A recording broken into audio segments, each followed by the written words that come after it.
The barn was already burning when Bo Rourke's horse crested the ridge.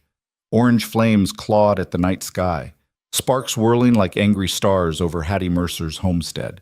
He could see her silhouette against the inferno, not running, not screaming, but driving her terrified animals toward the creek with grim, methodical determination. Most women would have fled. Hattie stayed. That's when Bo knew. This plain, heavy-set woman the town dismissed as unmarriageable was stronger than anyone who'd ever judged her. And if he didn't reach her in the next 3 minutes, she'd die proving it. Want to see how Hattie survived and what happened when the whole town turned against her?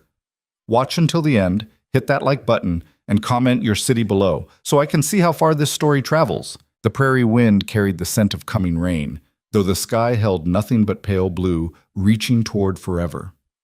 Hattie Mercer straightened from the vegetable patch, one hand pressed to the small of her back, the other shading her eyes against the afternoon sun. 26 years old, broad-shouldered and strong-armed from endless labor, she'd learned to read weather the way other women read faces. The wind promised relief from the heat, but the promise was a liar. Rain wouldn't come for days yet. She wiped dirt-caked fingers on her apron, faded calico that had belonged to her mother, and surveyed the cabin plot that had consumed the last 4 years of her life. The vegetable garden sprawled in neat rows, potatoes, carrots, beans climbing their stakes with stubborn optimism.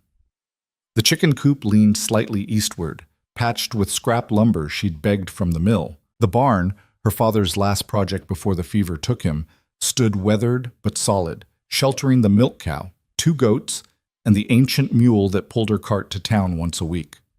It wasn't much, but it was hers.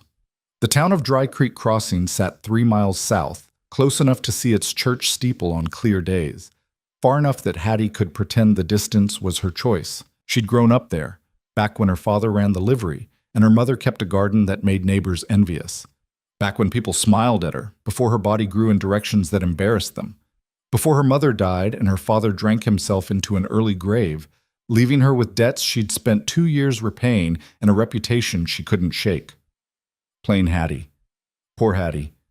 That heavy girl with the strong back. The whispers followed her through the mercantile, trailed her down the church steps, lingered in the silence when she entered a room. Not cruel enough to be called insults, just observations delivered with pitying smiles. The town didn't exile her. They simply forgot to include her, year after year, until forgetting became habit. Hattie had learned to prefer the forgetting. It hurt less than being noticed.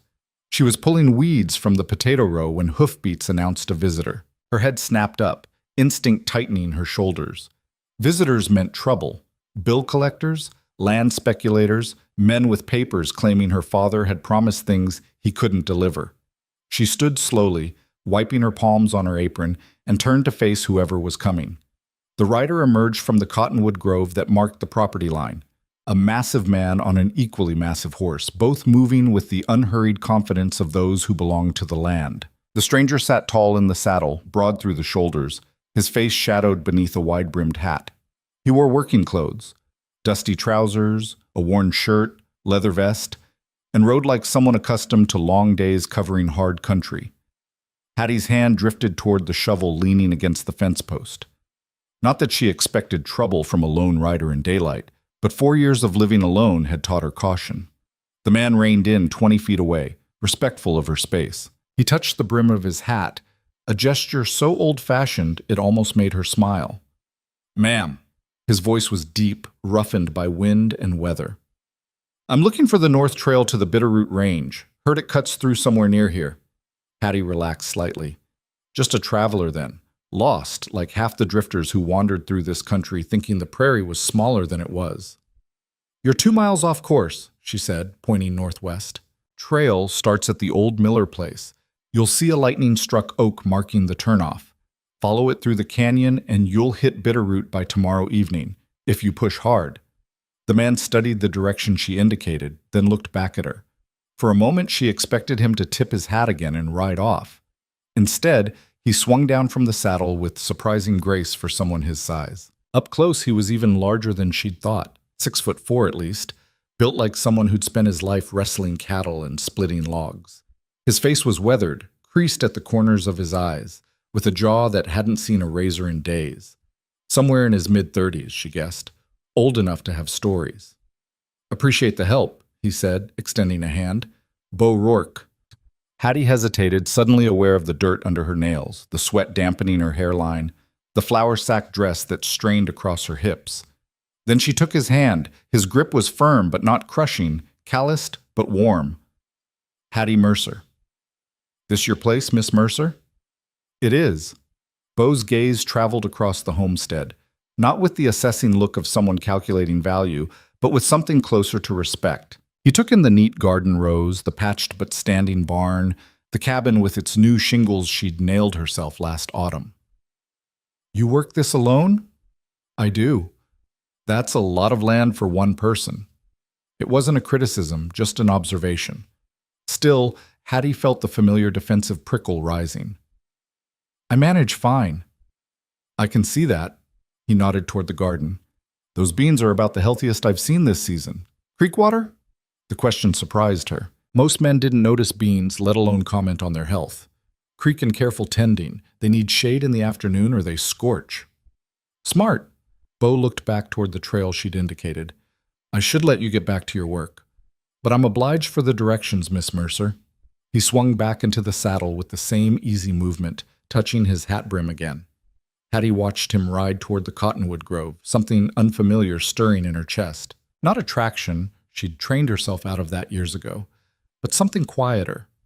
Recognition, maybe. The sense that he'd looked at her homestead and seen work instead of failure. She returned to her weeding, telling herself to forget the encounter. Men like that pass through all the time, heading somewhere else, looking for something better. They never stayed. But 3 days later, Bo Rourke rode up her trail again. Hattie was in the chicken coop, gathering eggs, when she heard the hoofbeats. She emerged squinting into the morning sun, basket crooked in her arm, and found him dismounting near the well. This time he carried a canvas bag slung over one shoulder. Miss Mercer. Same respectful nod. Hope I'm not intruding. That depends on what you're intruding for. The words came out sharper than she'd intended, defensive habit overriding manners. If Bo noticed her tone, he didn't show it. I was in Dry Creek Crossing yesterday. Heard tell you make the best apple pie in 3 counties. Hattie's stomach dropped. Of course. He'd been to town, which meant he'd heard the other things too. Plain Hattie. Too big to find a husband. Lives alone like some kind of hermit. She set the egg basket down carefully, buying time to control her expression. I can bake, she said flatly. Is that what you came for? A pie? In a manner of speaking. Bo opened the canvas bag and pulled out a cloth-wrapped bundle. When he unfolded the fabric, she saw apples, real apples, not the small sour crab apples that grew wild near the creek. These were large and red gold, the kind that came from cultivated orchards 100 miles away. Figured if I wanted to make a request, I should bring the means. He held them out. I'd be happy to trade pie for conversation. Hattie stared at the apples, then at him. Conversation? Yes, ma'am. I'm new to this territory. Bought the old Garrett Ranch up near Bitterroot. Trying to learn the land, the people, the way things work out here. Thought someone who's made a go of it alone might have perspective worth hearing. It was the strangest proposition Hattie had ever received. Men didn't seek her perspective. They sought her pies at church socials, sometimes her help with harvest labor, occasionally her silence when they needed to feel superior. But conversation? That was new territory. I'm not interesting, she said bluntly, and I'm not looking for charity. Good, because I'm not offering any. Bo's expression didn't change, but something in his voice gentled. I'm offering a fair trade. You have knowledge I need. I have apples you might want. Seems straightforward to me. Hattie looked at the apples again. Her mouth watered despite herself. She hadn't made a proper apple pie since her mother died, couldn't afford the good fruit, and the crab apples turned bitter no matter how much sugar she added. These would make a pie like the ones from her childhood, when her mother's kitchen smelled like cinnamon and her father's laugh filled the house. All right, she heard herself say, but you're eating that pie here. I'm not sending food into town for people to talk about. Wouldn't dream of it. She took the apples, their weight solid and real in her hands, and jerked her head toward the cabin. I'll need a few hours. There's a bench on the shaded side if you want to wait. Well, water's free. I appreciate that, Miss Mercer. Hattie carried the apples inside, her heart beating harder than it should. Through the window, she watched Bo lead his horse to the water trough, then settle on the bench with the relaxed patience of someone accustomed to waiting. He didn't pace or fidget, just sat with his hat tilted back, watching the prairie wind move through the grass. She forced herself to focus on the pie. Her hands moved through the familiar motions, flour and lard for the crust, worked together until it crumbled just right. Sugar and cinnamon mixed with apple slices so thin they were almost translucent. She rolled the dough on her mother's old board, fitted it into the pan, arranged the filling with the same care she gave her garden rows. While the pie baked, filling the cabin with sweetness that made her throat tight, Hattie changed into her better dress. Still plain, still straining at the seams, but cleaner than the flour-dusted work dress. She caught her reflection in the small mirror above the wash basin and looked away quickly. Same round face, same heavy body, same plainness that made people look past her. He's just being polite, she reminded herself. Just wants information about the territory. Don't make it into something it's not.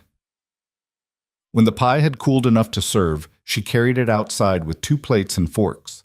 Bo stood as she approached, waiting until she'd set everything on the bench before sitting again. She cut 2 generous slices, handed him one, and perched on the opposite end of the bench with her own. For a long moment, they ate in silence. Hattie watched Bo's face for signs of disappointment.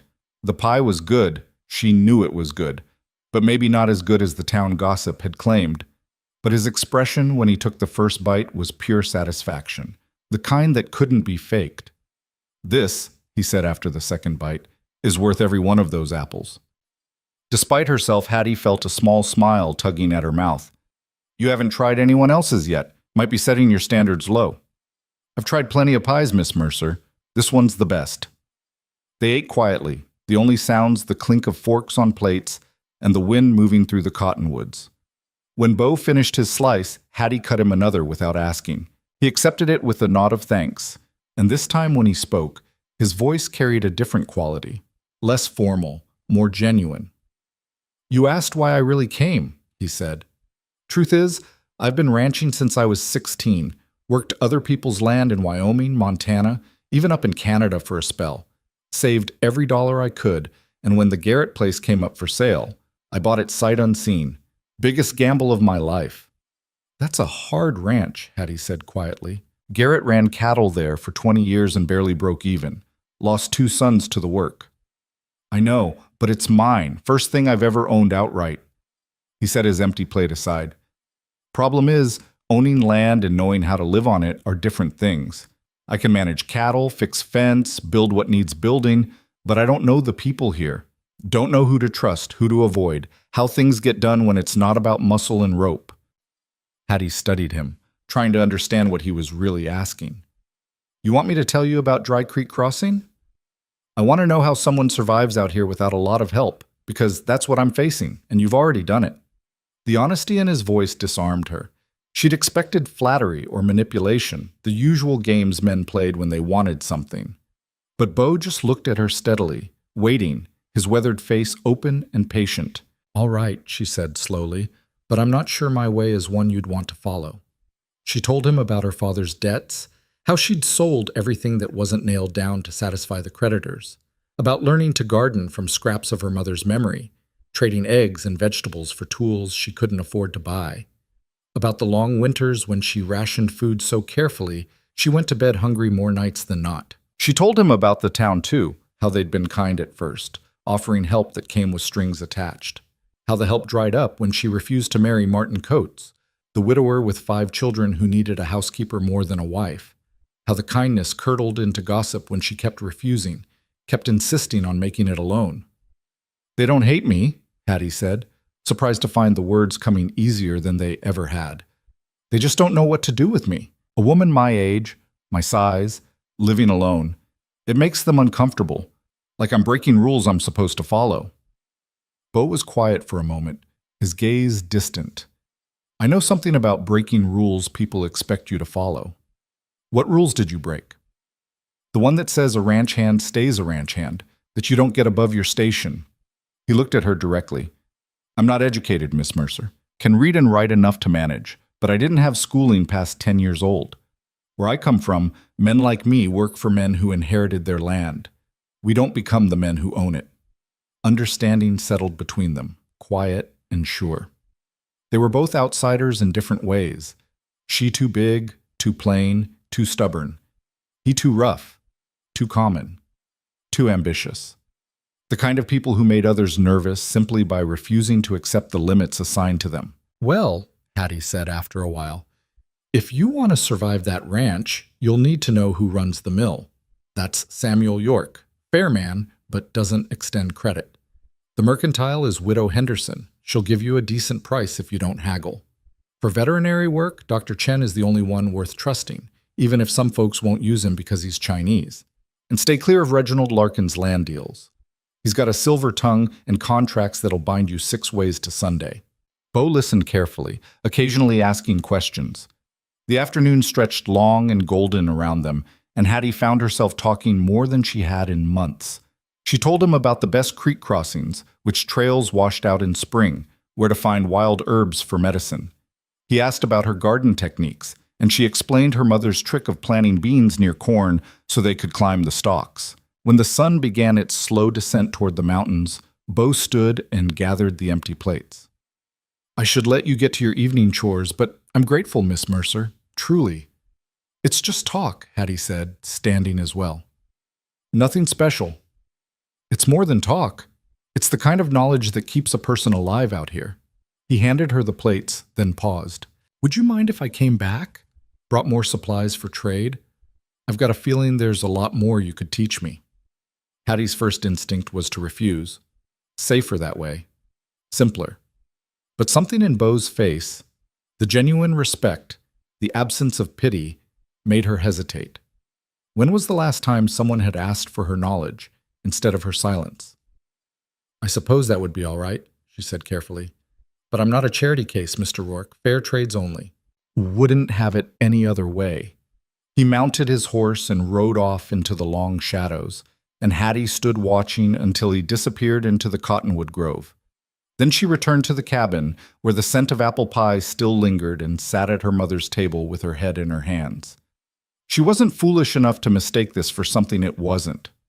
Bo Rourke was a practical man making practical arrangements, same as her trades with Widow Henderson or Dr. Chen. He needed knowledge. She had it. The apples were just payment.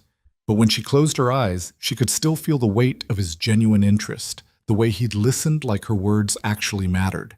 And for the first time in years, Hattie Mercer let herself wonder if maybe, just maybe, there was a kind of survival that didn't require being completely alone. True to his word, Bo returned 4 days later with fence posts slung across his saddle. "Your east fence is leaning," he said by way of greeting. "Thought I'd help set it right if you're willing. Trade for lunch, maybe?" Hattie, who'd been mending a harness on the porch, looked at the posts and then at him. "That's more than a fair trade, Mr. Rourke." "Bo, and I need to practice fence setting in this soil. Your place seems like good training ground." It was a transparent excuse, and they both knew it, but Hattie found herself nodding, setting aside the harness. "All right. Bo, I'll fix lunch while you work." She spent the next 2 hours making cornbread and frying salt pork while watching through the window as Bo worked. He moved with the efficient economy of someone who'd done hard labor his entire life. No wasted motion, no complaint. When he hit stone 3 feet down, he simply adjusted the post placement and kept digging. They ate lunch on the porch, and this time the conversation came easier. Bo asked about her parents, and Hattie found herself sharing memories she usually kept buried. Her mother's herb garden, her father's skill with horses, the year before the fever when everything seemed possible. "They sound like good people," Bo said quietly. "They were. Just unlucky." Hattie traced a knot in the porch boards. "Mama always said luck matters more than virtue in this world. I used to think she was being cynical, but the older I get, the more I think she was just being honest." "Maybe, but I think work matters more than either." Bo gestured toward her homestead. "This didn't come from luck. This came from someone refusing to quit." The words settled something in Hattie's chest. Recognition, maybe, or validation. She'd spent so long being told she was pitiable, stubborn, doomed to fail. Hearing someone acknowledge her work as work, not tragedy, felt like cool water after a long drought. Over the next 3 weeks, Bo became a regular presence. He never showed up empty-handed, Always brought something useful, something needed. Nails for the chicken coop, salt for preserving. Once, a bolt of sturdy fabric that Hattie suspected cost more than he admitted. In return, she fed him meals and continued sharing knowledge. How to read the sky for weather, which plants indicated good soil, the rhythm of the seasons in this particular valley. But more than that, they talked. About the ranches Bo had worked, the characters he'd met. About Hattie's childhood before loss had taught her to expect disappointment. It should have felt strange, this easy companionship with a man who was still mostly a stranger. But somehow it didn't. Bo never pushed for more than she offered, never looked at her with the mixture of pity and disdain she'd grown accustomed to in town. He treated her like someone worth knowing, and Hattie hadn't realized how starved she'd been for exactly that. The trouble started, as trouble often did, with Vera Larkin.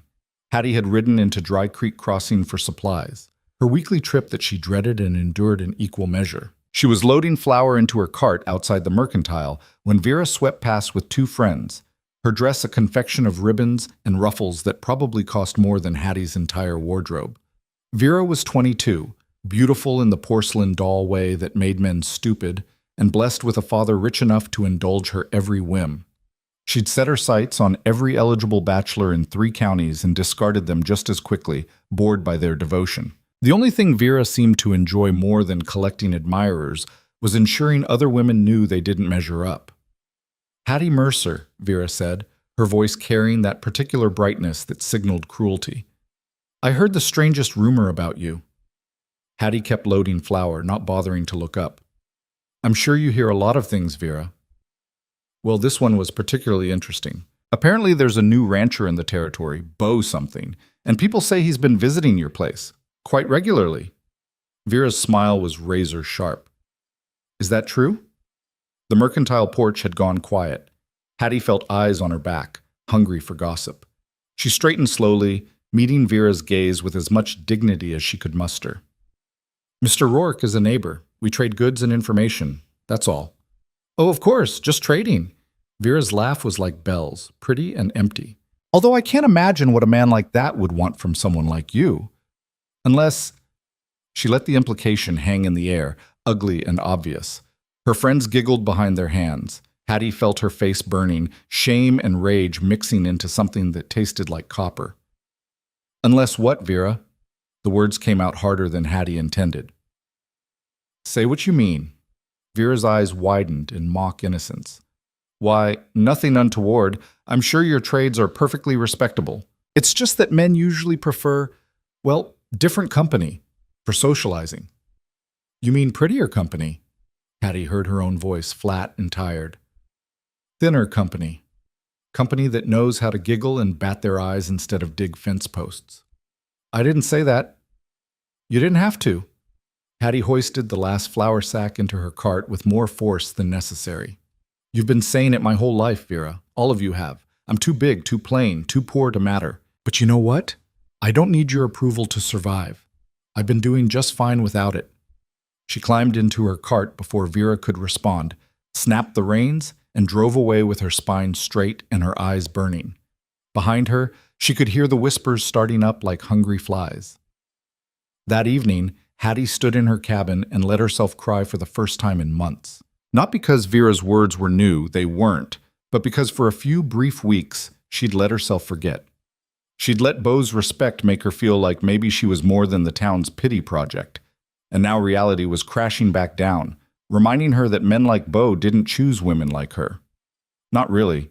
Not when there were Veras in the world. She was still red-eyed when Bo arrived 2 days later with a bundle of wild sage he'd gathered near his ranch. He took one look at her face and set the sage aside. What happened? Nothing. Hattie turned away, busying herself with the kettle. Just town talk. Same as always. Hattie, his voice was gentle but firm. What happened? So she told him, haltingly, about Vera and the Mercantile and the whispers. She didn't tell him about the crying. Some humiliations were too deep to share. But she told him enough that he'd understand. People are saying you're wasting your time here, she finished. That a man like you should be courting someone like Vera Larkin, not trading fence posts with plain Hattie Mercer. Bo was quiet for a long moment. Then he said, very carefully, Do you want me to stop coming? The question caught her off guard. Hattie looked at him, really looked, and saw no pity in his face, just honest concern, waiting for her honest answer. "No," she said quietly. "But I don't want to be your charity case either. I don't want you showing up here because you feel sorry for me." "I don't." Beau's voice was steady. "I show up because I like it here. Because you're the only person in this territory who talks to me like I have a brain in my head instead of just muscle and money. Because your coffee's better than mine. Your company's better than anyone else's. And frankly, I'd rather spend an afternoon fixing your fence than listening to Vera Larkin talk about ribbons." Despite everything, Hattie felt a laugh bubble up. "You've met Vera?" "She cornered me at the feed store last week, talked for 20 minutes straight. I don't think she took a single breath." Beau's mouth twitched toward a smile. "Pretty girl, but I've known barn cats with more substance." The laugh escaped properly this time, and with it some of the tightness in Hattie's chest eased. Beau pulled out a chair at her table, settling into it like he belonged there. "Listen," he said, "people are going to talk no matter what we do. That's what people do when they're bored and mean-spirited, but I didn't buy that ranch to live my life according to what Vera Larkin thinks is proper, and I don't imagine you built this place to win the town's approval." "No," Hattie admitted, "I built it to survive." "Then let's keep surviving, together, if that's all right with you." He held her gaze. "Because whatever trades we're making, Hattie, I'm getting the better end of the deal. And that's the truth." Hattie looked at this big, weathered man sitting at her mother's table, offering friendship like it was the simplest thing in the world. Maybe it was. Maybe she was the one making it complicated, weighing every word for hidden cruelty, every gesture for inevitable betrayal. "All right," she said finally. "We'll keep trading." "Good." Beau stood, picking up the sage bundle. "Now, I brought this because I heard it's good for keeping moths out of stored grain. That true?" And just like that, they were back on solid ground, talking about practical things, useful things, the everyday knowledge that kept people alive on the frontier. Hattie felt something unclenching in her shoulders, a defense she hadn't realized she was holding. Outside, the prairie wind picked up, carrying the scent of coming rain. This time, Hattie thought, the promise might actually be true. The rain finally came 3 days later. Not the gentle soaking the land needed, but a violent storm that hammered the prairie for 2 hours before moving east like an angry spirit. Hattie spent the afternoon checking for damage, relieved to find only minor flooding in the low corner of the garden and a few shingles torn from the chicken coop roof. She was nailing the shingles back when Beau rode up, his oilskin coat streaming water despite the storm having passed. He swung down from his horse and surveyed her progress without a word, then climbed up beside her and held the shingles steady while she hammered. They worked in companionable silence, the kind that had become natural between them over the past month. When they finished, Beau helped her down from the ladder and glanced toward the cabin. "Coffee?" "Always." Hattie led the way inside, shaking water from her hair. "How'd your place fare?" "Lost part of the north pasture fence. 3 cows got out, took me till noon to round them up." He settled into what had become his chair at her table. "But the roof held, and the barn's still standing, so I'm counting it a win." Hattie poured coffee, strong and black the way they both preferred it, and sat across from him. Through the window she could see storm clouds retreating toward the mountains, leaving the sky scrubbed clean and achingly blue. The light had that particular quality that came after hard rain, sharp-edged and honest, revealing every detail. "I've been thinking," Beau said slowly, wrapping his hands around the coffee cup. "The Harvest Social's coming up in 2 weeks." Hattie's stomach tightened. The Harvest Social was Dry Creek Crossing's biggest annual event, a full day of competitions, dancing, and socializing that she'd avoided for the past 3 years. Too many pitying looks, too many conversations that died when she approached, too many hours of standing against the wall while everyone else paired off for dances. "I don't go to those anymore," she said carefully. "I also heard you used to win the pie competition every year." Beau met her eyes. "Seems a shame to let Vera Larkin take that title by default." Despite herself, Hattie felt a spark of interest. She'd won the pie competition 4 years running before her mother died, and the memory still carried a particular sweetness. Back then, people had smiled at her work even if they didn't smile at her. The pies had mattered, at least. Vera doesn't bake her own pies, Hattie said. Her cook makes them. All the more reason you should enter. Why do you care about a pie competition? Bo was quiet for a moment, his weathered face thoughtful. Because I think you've spent too long letting other people's opinions keep you away from things you're good at. And because I'd like to go to that social, but I don't know anyone well enough to make it bearable. Thought maybe we could help each other out. Hattie's heart did something complicated in her chest. You want to go together? As friends, trading company for company, same as we trade everything else. He said it matter-of-factly, like it was the most natural arrangement in the world. You get someone to stand with you while you show those gossips what a real pie tastes like. I get someone to explain who everyone is and keep me from making a fool of myself. Fair trade. It was logical, practical, exactly the kind of arrangement that had worked for them so far. But Hattie knew what the town would say, what Vera would say. They'd see her arriving with Bo Rourke, and the gossip would spread like wildfire. Poor Hattie. So desperate for a man she'd convinced herself friendship meant something more. Plain Hattie, deluding herself that someone like Bo could actually want her company. People will talk, she said quietly. People are already talking. Might as well give them something real to talk about. Bo's voice gentled. But if you'd rather not, I understand. No hard feelings either way. Hattie looked at him. This solid, honest man who'd spent the last month treating her like someone worth knowing. Who fixed her fences and brought her supplies and listened to her stories like they mattered. Who'd never once looked at her body with the mixture of pity and disgust she'd learned to expect. Maybe it was time to stop hiding. Maybe Bo was right. She'd let other people's cruelty dictate her life for too long. The pie competition was hers, had been hers, and Vera Larkin's borrowed ribbons and cook-made pies didn't change that. All right, she said, surprising herself with the steadiness in her voice. I'll make a pie, and we'll go together. Bo's smile was slow and genuine. Good. That's settled then. They finished their coffee talking about safer things, the fence repairs he still needed to make, the late vegetables she was hoping to harvest before the first frost. But underneath the practical conversation, Hattie felt something shifting. Not romance. She wasn't foolish enough to imagine that. But possibility. The sense that maybe she didn't have to accept isolation as her permanent condition. After Bo left, Hattie stood in her cabin and tried to remember the last time she'd felt anticipation instead of dread about going to town. The memory wouldn't come, but the anticipation itself was real enough, flickering in her chest like a candle that refused to go out. The next 2 weeks passed in a flurry of preparation. Hattie threw herself into creating the perfect pie, testing crusts, experimenting with spice ratios, adjusting sugar levels until the balance was exactly right. She made practice pies and fed them to Bo, who pronounced each one better than the last while offering surprisingly useful feedback. This one's good, he said, finishing his third slice of a cinnamon-heavy version, but the one from Tuesday had more depth. The spices didn't hit you all at once. They built up, layer after layer. Hattie stared at him. You can taste that? Can't you? Well, yes, but most people just say tastes good or needs more sugar. Bo shrugged.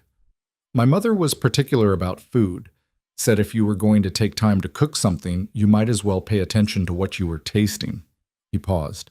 She died when I was 12, but I remember her lessons. It was the first time he'd mentioned his mother, and Hattie heard the carefully controlled grief underneath the words. She knew that particular flavor of loss, how it never quite healed, just scarred over enough to let you keep living. She sounds like she was a good teacher, Hattie said gently. She was. Bo looked down at his empty plate. She would have liked you, I think. Would have appreciated someone who takes pride in doing things right. The word settled warm in Hattie's chest, a compliment that meant more because it was offered quietly, without fanfare. She thought about her own mother, who taught her to read soil and sky, to coax life from stubborn ground. How both of them carried forward the lessons of women who'd survived hard lives with dignity and tact. I think my mother would have liked you too, she said. She always said the measure of a person was whether they did their work honestly, even when no one was watching. They sat in comfortable silence after that, the kind that didn't need filling with chatter. Outside, the prairie evening gathered itself into gold and purple, and for a moment Hattie let herself imagine this was normal, sitting with someone who understood, sharing quiet company while the day cooled into night. 3 days before the social, Vera Larkin appeared at Hattie's homestead. Hattie was in the garden, harvesting the last of the summer squash, when the sound of a horse and buggy announced the visitor. She straightened slowly, one hand shading her eyes, and watched Vera climb down in a flurry of pale blue fabric and carefully arranged curls. The two friends who usually flanked her were absent, which made Hattie immediately wary. Vera traveling alone meant she wanted something specific. "Hattie," Vera called, her voice carrying false warmth. "I hope I'm not interrupting." "I'm working, same as always." Hattie didn't move from the garden, forcing Vera to pick her way across the yard in impractical shoes. "What do you want?" Vera's smile flickered but held. "I heard you're planning to enter the pie competition this year. I thought I'd come by and, well, make sure you understood the new rules." "New rules?"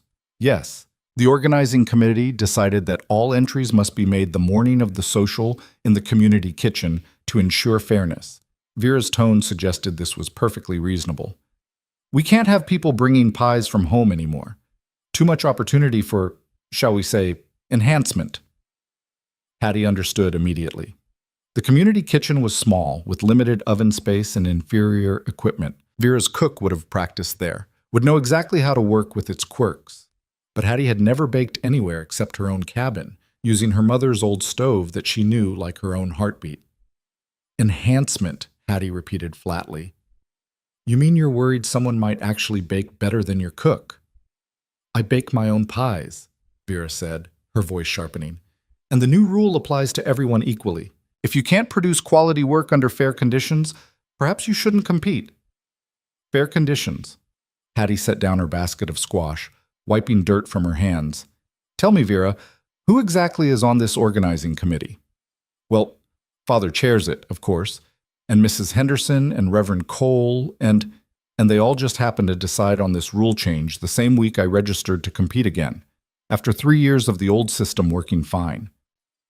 Vera's expression went cold, the pretty mask slipping to reveal something harder underneath. "You think very highly of yourself, don't you? As if the entire town revolves around plain Hattie Mercer and her sad little homestead."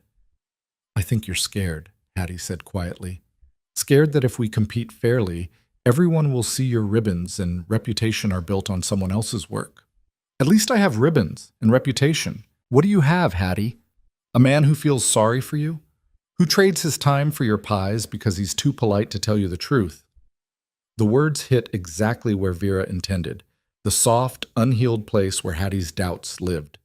She felt her face heating, hated herself for the reaction. "Beau and I have an arrangement that's none of your business." "Oh, everyone knows about your arrangement?" Vera stepped closer, her voice dropping to something almost pitying. Poor Hattie, so starved for attention she'll convince herself a few fence repairs mean something. But let me tell you what I know about men like Beau Rourke. They're practical. They see a woman alone, a homestead that needs work, and they do the math. Help her out now, and maybe she'll be grateful enough to, well, you understand. Get off my property. I'm trying to help you. Vera's tone turned saccharine. Before you embarrass yourself at the social, before you walk in on Beau's arm and everyone sees you for what you are, a heavy, desperate woman clinging to a man who's just being charitable. Save yourself the humiliation, Hattie. Stay home where you belong. "I said, get off my property." Hattie heard her own voice, hard as stone. "Now!" Vera's smile returned, sharp and victorious. She'd drawn blood, and they both knew it. "I'll see you at the social then, if you're brave enough to show up." She climbed back into her buggy and drove away, leaving Hattie standing in her garden with poisonous words echoing in her head. The rational part of her brain knew Vera was just being cruel, twisting truth into weapons the way she always did. But the damaged part, the part shaped by years of rejection and ridicule, whispered that maybe Vera was right. Maybe Beau's friendship was just elaborate pity. Maybe she was deluding herself into thinking she could ever be more than plain Hattie, the town's convenient charity project. That evening, when Beau arrived with fresh milk from his dairy cow, another trade, always trading, Hattie couldn't quite meet his eyes. She accepted the milk, offered coffee, went through the familiar motions while Vera's words circled her thoughts like buzzards. "Something wrong?" Beau asked after they'd sat in strained silence for several minutes. "Vera came by today. Ah, Bo's expression darkened. What'd she say? Hattie told him about the rule change, watching his jaw tighten, but she didn't tell him the rest. Couldn't bring herself to repeat Vera's insinuations about pity and charity and desperate women. Some humiliations were too raw to share, even with someone who'd earned her trust. That's underhanded, Bo said when she finished. But you can still win. You're a better baker than anyone in that town. Community kitchen or not? Maybe. Hattie stared into her coffee. Or maybe I should just let it go. It's just a pie competition. Doesn't really matter. Hattie. Bo waited until she looked up. It matters because they're trying to push you out. Again. And if you let them, they'll keep doing it until there's nothing left of you but what they think you should be. What if they're right, though? The words escaped before she could stop them. What if I'm just too much trouble? Too stubborn? Too difficult? Too what? Too real? Bo leaned forward, his voice intense. You want to know what I see when I look at you? I see someone who turned a debt-ridden piece of scrubland into a working homestead. Someone who knows more about surviving this territory than half the men who've been here twice as long. Someone who makes the best pie I've ever tasted and doesn't need to cheat to do it. You see someone you feel sorry for? No. The word was firm, almost angry. I see someone I respect. There's a difference, Hattie, and you should know it by now. Hattie wanted to believe him, wanted it so badly her chest ached with the wanting.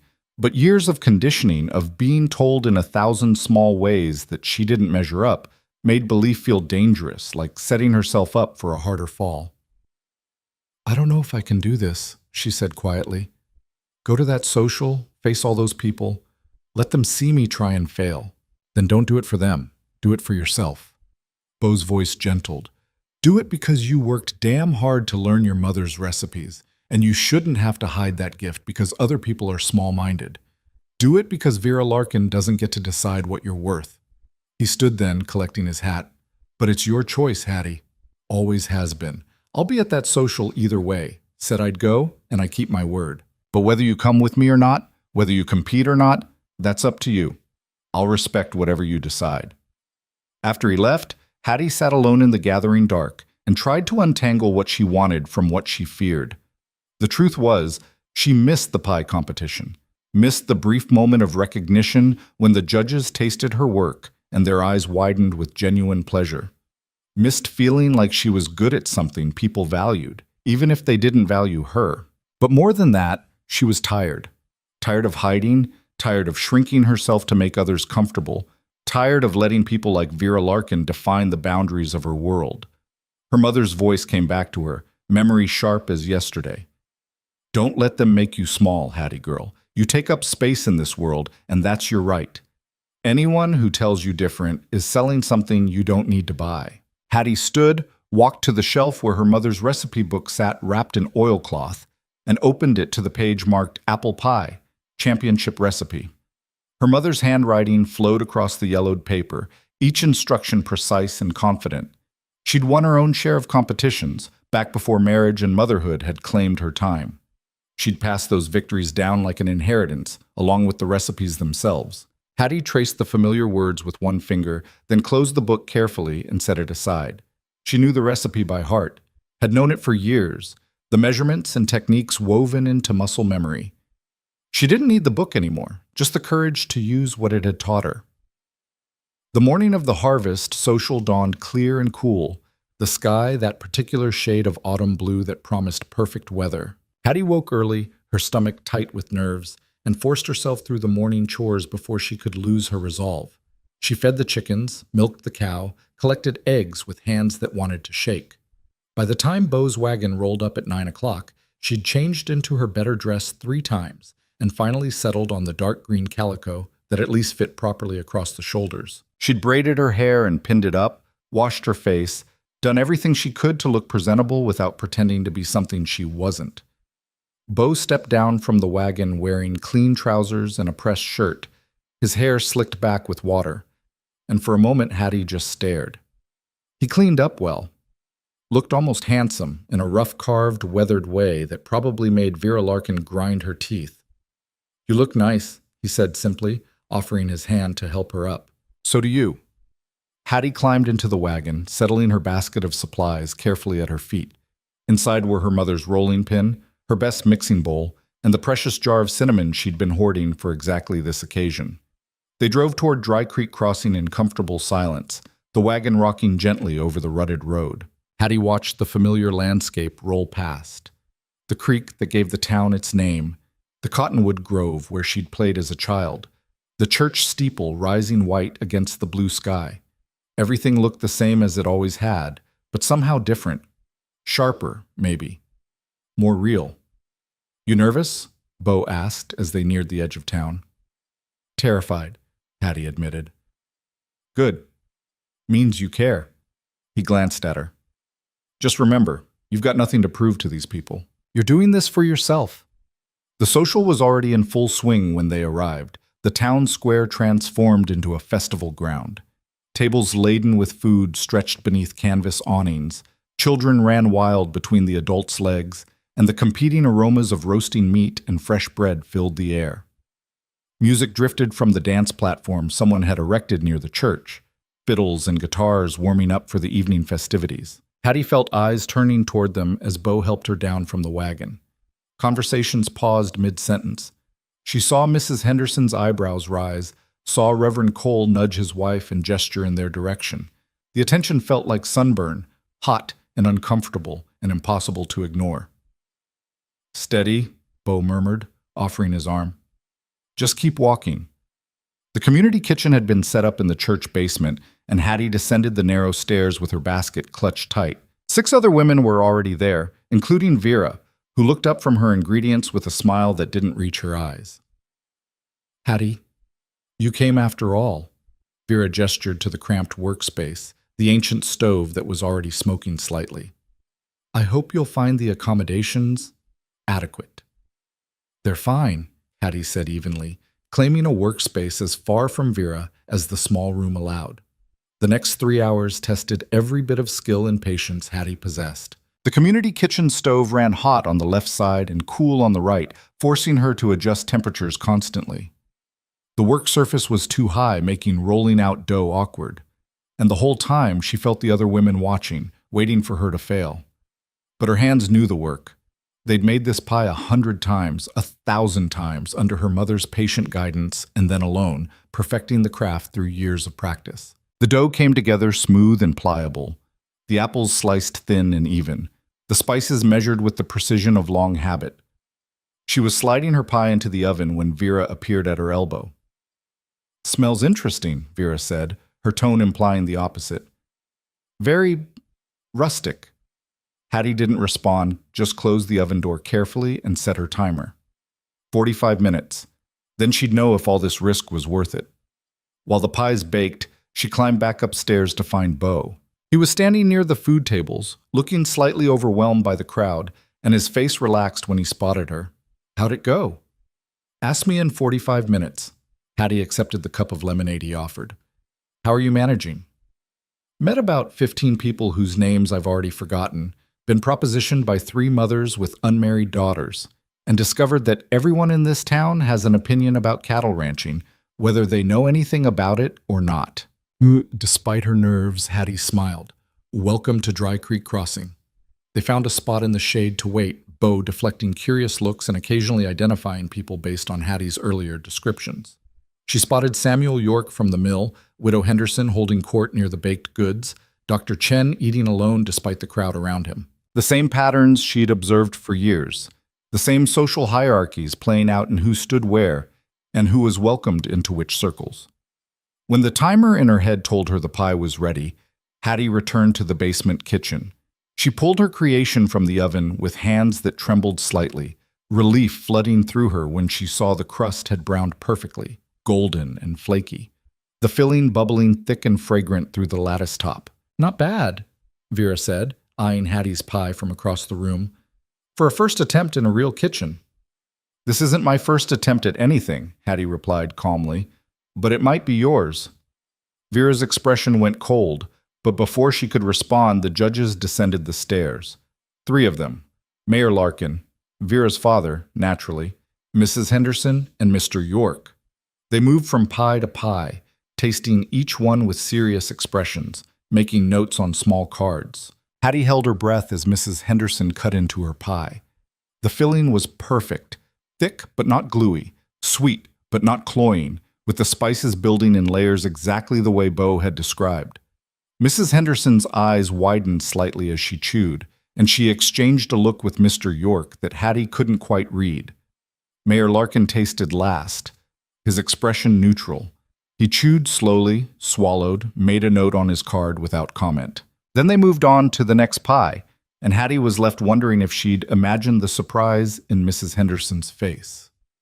The announcement came an hour later during a break in the dancing. Mayor Larkin climbed onto the platform, holding the blue ribbon that signified first place. The crowd gathered close, anticipation humming through the warm afternoon air. The judges had a difficult decision this year, Mayor Larkin began, his politician's voice carrying across the square. Many fine entries, each showing considerable skill. Hattie stood at the edge of the crowd, Bo's presence solid beside her. Her heart hammered so hard she could feel it in her throat. However, one pie stood above the rest in technique, flavor, and presentation. Mayor Larkin paused for effect. Third place goes to Sarah Chen, second place to Margaret York. Hattie's stomach dropped. That left only Vera and herself. And first place goes to... The pause stretched impossibly long. Miss Vera Larkin for her exceptional spiced apple pie. The applause that followed felt distant, muffled, as if Hattie was hearing it underwater. She watched Vera glide onto the platform, her smile radiant and triumphant, accepting the blue ribbon with practiced grace. Mayor Larkin beamed at his daughter, and the crowd pressed forward to offer congratulations. Hattie turned away before anyone could see her face. She'd been foolish to hope, foolish to think that skill alone could overcome the way this town worked. Of course they'd chosen Vera. Of course they'd chosen the mayor's beautiful daughter over plain Hattie Mercer, regardless of whose pie actually tasted better. Hattie, wait. Bo's hand caught her elbow gently. Look. She followed his gaze to where Mrs. Henderson stood near the judge's table, her face tight with disapproval. The older woman caught Hattie's eye and gave a small, deliberate shake of her head. Not disappointment in Hattie's pie, but something else. Disgust, maybe. Or regret. Then Mr. York approached, his weathered face serious. Miss Mercer, I wanted you to know your pie was the finest I've tasted in 20 years of judging this competition. The finest, hands down. And that's the truth. Politics be damned. He said it loud enough for several people nearby to hear, then walked away before Mayor Larkin could object. Mrs. Henderson nodded in agreement, her expression making clear what she thought of the official decision. The validation should have helped. But standing there watching Vera accept congratulations for a pie she hadn't even made herself, Hattie felt something inside her crack. Not break. She'd been broken before and survived. But crack. Like a fissure forming in stone that's been pressed too hard for too long. I need to leave, she said quietly. All right. Bo didn't argue, didn't try to convince her to stay and fight. He simply offered his arm and walked her back to the wagon while curious eyes tracked their movement. They were almost to the edge of town when someone called Hattie's name. She turned to find Dr. Chen hurrying toward them, his face concerned. Miss Mercer, please. I wanted to say, your pie was extraordinary. My wife would have loved it. She used to make apple pie with that same depth of flavor, that same perfect balance. His voice caught slightly. She passed 2 years ago, and I haven't tasted anything that reminded me of her cooking until today. Thank you for that. The simple honesty in his words broke something loose in Hattie's chest. Thank you, Dr. Chen. That means more than you know. He nodded and walked back toward the social, leaving Hattie standing in the dusty street with tears burning behind her eyes. Bo helped her into the wagon without comment, and they drove out of town in heavy silence. Halfway home, with the social's music fading to nothing behind them, Hattie finally spoke. You were right. I shouldn't have done this. Shouldn't have let myself hope things could be different. No. Bo's voice was firm. You were right to compete. Right to show them what real skill looks like, even if they were too cowardly to acknowledge it. What does it matter? The ribbon went to Vera anyway. The ribbon is a piece of fabric. It doesn't change the truth. Bo pulled the wagon to a stop, turning to face her fully. You baked the best pie in that competition. Everyone who tasted it knows that. I saw their faces. York and Henderson practically said it outright. Even that bastard Larkin knew it. He just values his daughter's ego more than honesty. Then what was the point? Hattie heard the break in her own voice, hated it. If skill doesn't matter, if truth doesn't matter, what's the point of any of this? The point is you didn't let fear stop you. You didn't let Vera's cruelty or the town's politics make you smaller. Bo's eyes were intense, burning with conviction. The point is you're stronger than all of them, and whether they admit it or not, they know it. Hattie wanted to believe him, but sitting there in the wagon with failure bitter in her mouth, all she could feel was tired. Tired of fighting, tired of proving herself, tired of the constant battle just to exist without being crushed by other people's judgments. I think I just want to go home, she said quietly. Bo nodded and picked up the reins. They drove the rest of the way in silence, the prairie sunset painting the sky in shades of orange and gold that Hattie barely noticed. When they reached her homestead, Bo helped her down and walked her to the cabin door. I'll come by tomorrow, he said. Check on you. You don't have to. I know, but I will anyway. He touched his hat brim, a gesture that had become familiar, almost comforting. Get some rest, Hattie. She watched him drive away, then went inside and sat at her mother's table in the darkening cabin. The basket with her supplies still sat where she'd left it this morning, when everything had seemed possible.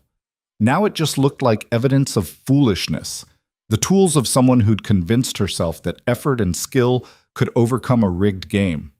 Hattie didn't cry. She'd learned long ago that tears didn't change anything, but she sat in the gathering dark and let herself feel the weight of it all. The rejection, the humiliation, the bone-deep exhaustion of constantly fighting battles she could never quite win. Outside, the prairie night settled in, vast and indifferent, while inside, Hattie Mercer wondered how many more times she could get knocked down before she stopped getting back up. Morning came too early, dragging Hattie from restless dreams into harsh daylight. She'd barely slept, her mind replaying yesterday's humiliation in endless variations, the triumphant smile on Vera's face, Mayor Larkin's carefully neutral expression, the weight of all those watching eyes. She forced herself through the morning chores on autopilot, feeding chickens that didn't care about pie competitions, milking a cow that only cared about the grain in her bucket. She was hauling water from the well when hoofbeats announced Bo's arrival. He rode up leading a pack horse laden with lumber, his face showing the same stubborn determination she'd seen the first day they met. Your barn needs a new support beam on the south side, he said without preamble. Noticed it leaning last week. Brought materials. Hattie set down the water bucket, exhaustion making her voice flat. I can't pay for lumber right now. Didn't ask you to. Consider it a trade for the next month of coffee and conversation. He swung down from his horse, already unloading boards. Unless you'd rather I leave, she should tell him to go. Should retreat back into the safety of isolation where disappointment couldn't reach her. But watching him work with that quiet competence, asking nothing except her company, something in her chest loosened slightly. Coffee's on the stove, she said. I'll help once I finish watering the garden. They worked through the morning in the companionable silence that had become their language. Bo measured and cut, while Hattie held boards steady, handed him tools, braced the beam while he secured it. The physical labor felt good, honest and real in a way yesterday's performance hadn't been. This was work that mattered, work that would keep her barn standing through another winter. Around noon, they broke for lunch. Hattie brought out bread and cheese and the last jar of her mother's preserves, and they ate sitting in the barn's shade while Bo's horse dozed in the sun. Heard something interesting in town this morning, Bo said, spreading jam on his bread. Seems Mrs. Henderson told half a dozen people that Vera's pie was dry as dust and twice as bland. Said it loud enough that the whole mercantile heard. Despite herself, Hattie felt a flicker of satisfaction. That won't change the ribbon. No, but it changes what people know is true. Bo took a bite, chewed thoughtfully. York told me the same thing at the feed store. Said he's been judging that competition for 15 years and he's never seen a decision that shameful. Called Larkin a political coward to his face. They'll forget in a week. Vera will still have a ribbon, and I'll still be the joke who thought she could compete. You're not a joke, Hattie. Bo's voice carried an edge of frustration. And the people whose opinions actually matter know what happened yesterday. The rest can go to hell. The bluntness startled a laugh out of her, short and bitter, but genuine. That's easy to say when you're not the one they've been whispering about your whole life. You think people don't whisper about me? Bo set down his bread. I'm a ranch hand who got above his station. Bought property men with education and breeding think belongs to them. Every time I go to town, I can feel them calculating whether I'll fail, waiting to say, told you so, when I lose everything. Hattie looked at him with new understanding. She'd been so focused on her own wounds she hadn't considered that Bo carried his own, different in flavor but cut just as deep. How do you stand it? She asked quietly. I work, I build, I prove them wrong one fence post at a time. He met her eyes. And I don't let their smallness make me smaller, neither should you. Before Hattie could respond, the wind shifted, hot and dry, carrying the smell of something that made her stomach clench. Smoke. Not wood stove smoke or campfire smoke, but the wild, dangerous scent of burning grass. Bo was on his feet instantly, scanning the horizon. There. He pointed northeast where a thin, dark smudge was rising against the blue sky. Prairie fire. Hattie's blood went cold. She'd seen wildfires before. Everyone who lived on the frontier had. They could travel faster than a horse could run, consuming everything in their path, leaving nothing but ash and death. The wind was blowing hard from the northeast, which meant the fire was heading straight toward them. How far? Her voice came out steady despite the fear climbing her throat. 3 miles, maybe 4. Hard to tell with the smoke. Bo was already moving, his face grim. That wind's going to push it fast. You need to get your animals to the creek. Get yourself somewhere safe. The barn. Forget the barn. You can't save it if that fire decides to come this way. He grabbed her shoulders, his grip firm but not painful. Hattie, listen to me. Get the animals out. Get yourself out. That's all that matters. She wanted to argue, wanted to say she'd fought too hard for this place to abandon it. But the smoke was thickening already, and the wind carried an ominous roar like distant thunder. Bo was right. Trying to save buildings would just get her killed. Help me with the cow, she said, pushing past fear into action. The goats and chickens will follow if we lead them. They moved fast, Bo's size and strength making quick work of tasks that would have taken Hattie twice as long alone.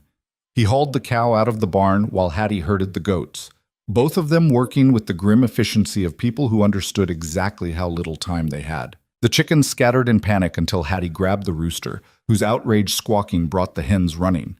The smoke was visible now, rolling toward them in a dark wall that blotted out the sun. Hattie could see flames on the horizon, a line of orange that seemed to stretch forever. The roar had grown louder, punctuated by explosive cracks as the fire found dry brush and dead trees. Go! Bo shouted over the wind. Get them to the creek and stay in the water. What about you? I'll wet down your cabin, see if I can save something. He was already running for the well. Now move, Hattie! She wanted to stay, wanted to fight beside him, but the animals were her responsibility and the fire was coming fast. Hattie drove the livestock toward the creek with her heart hammering and smoke burning her throat. The cow balked halfway there, terrified by the smell and noise, and Hattie had to drag her forward by sheer force of will. The creek was low this late in summer, but deep enough in places to offer protection. Hattie waded in up to her waist, pulling the reluctant cow behind her, while the goats huddled on the bank and the chickens flapped in confused circles. She could feel the heat now, could see embers floating through the air like deadly snow. From the creek, she watched her homestead disappear into smoke. She couldn't see Bo anymore, couldn't see the cabin or the barn or anything except the advancing wall of fire. The roar was deafening, the heat intense enough to make her skin prickle even at this distance. Ash fell like rain, turning the water gray. The fire hit her property line with explosive force. Hattie watched, numb with shock, as flames consumed the fence she'd built with her own hands. The vegetable garden went next, the carefully tended rows vanishing in seconds. Then the chicken coop, the wood so dry it seemed to explode rather than burn. The barn caught with a sound like breaking bones. Flames shot through the roof, eating through the support beam Bo had just repaired, consuming 4 years of work in minutes. Hattie felt tears on her face and wasn't sure if they came from smoke or grief. Through the flames and smoke, she saw a figure running toward the creek. Bo, carrying something in his arms, his shirt smoking. He splashed into the water beside her, gasping for breath, and thrust a bundle into her hands. Her mother's quilt, the one from her bed, soaked through but intact. "Couldn't save more," he said, hoarsely. "Fire was too fast." They huddled in the creek together, protecting the terrified animals, while the fire roared through Hattie's homestead like a living thing. The cabin held longer than the barn, stone chimney and newer shingles slowing the flames, but eventually it too surrendered. Hattie watched the roof collapse, sending sparks spiraling into the smoke-dark sky, and felt something break inside her that had nothing to do with buildings. The fire passed in less than an hour, racing south toward ground already scorched by summer heat. In its wake, it left a landscape transformed, black earth, skeletal fence posts, and the smoking ruins of everything Hattie had built. They climbed out of the creek when the heat finally died down, both of them gray with ash and shaking from adrenaline. The cow stood on trembling legs. The goats pressed against each other, bleating softly. The chickens had scattered during the worst of it, but Hattie could hear the rooster crowing somewhere in the scorched cottonwoods, angry and alive, refusing to surrender. Bo touched her shoulder gently. "Hattie, don't." Her voice came out raw. "Don't say anything. Not yet." She walked toward what remained of her cabin, her boots crunching on blackened earth. The stone chimney stood like a gravestone, marking where her mother's kitchen had been. The iron stove lay on its side, too hot to touch. Everything else was ash and twisted metal. The barn was worse, completely collapsed, the new support beam jutting from the wreckage like a broken bone. Her father's tools, her carefully hoarded supplies, the winter hay she'd spent weeks cutting and drying, all gone. 4 years of work, reduced to nothing in less than an hour. Hattie stood in the ruins and tried to feel something other than empty. Rage would have helped. Even despair would have been better than this hollow numbness. But she just felt tired, bone-tired, like she'd been fighting so long she'd forgotten what peace felt like. "Hattie," Bo's voice was closer now. "You can't stay here tonight. Come back to my place. We'll figure out what to do in the morning." "No." The word came out automatic, defensive habit, overriding sense. "Don't be stubborn. You've got no shelter, no supplies. The animals need water and feed, and I need to be alone." She turned to face him, this man who'd risked his life to save her mother's quilt. "Please, Bo, I need you to go." His face showed hurt, quickly masked, but he nodded.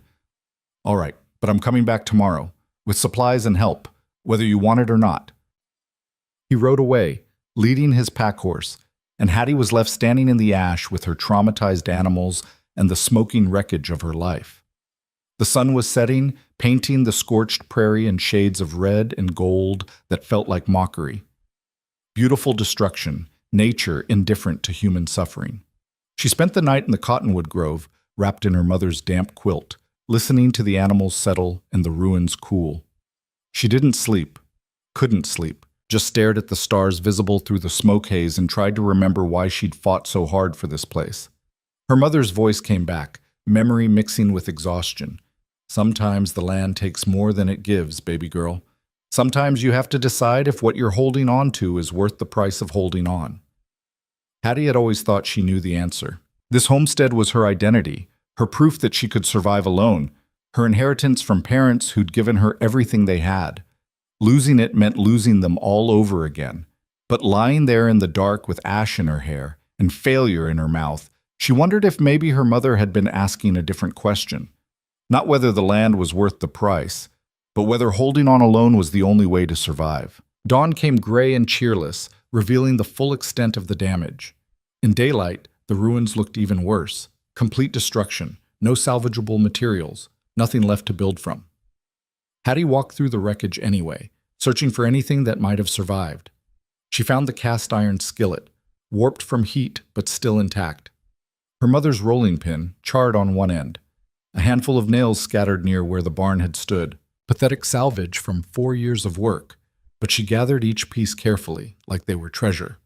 Bo returned mid-morning with a wagon full of supplies and Dr. Chen riding alongside.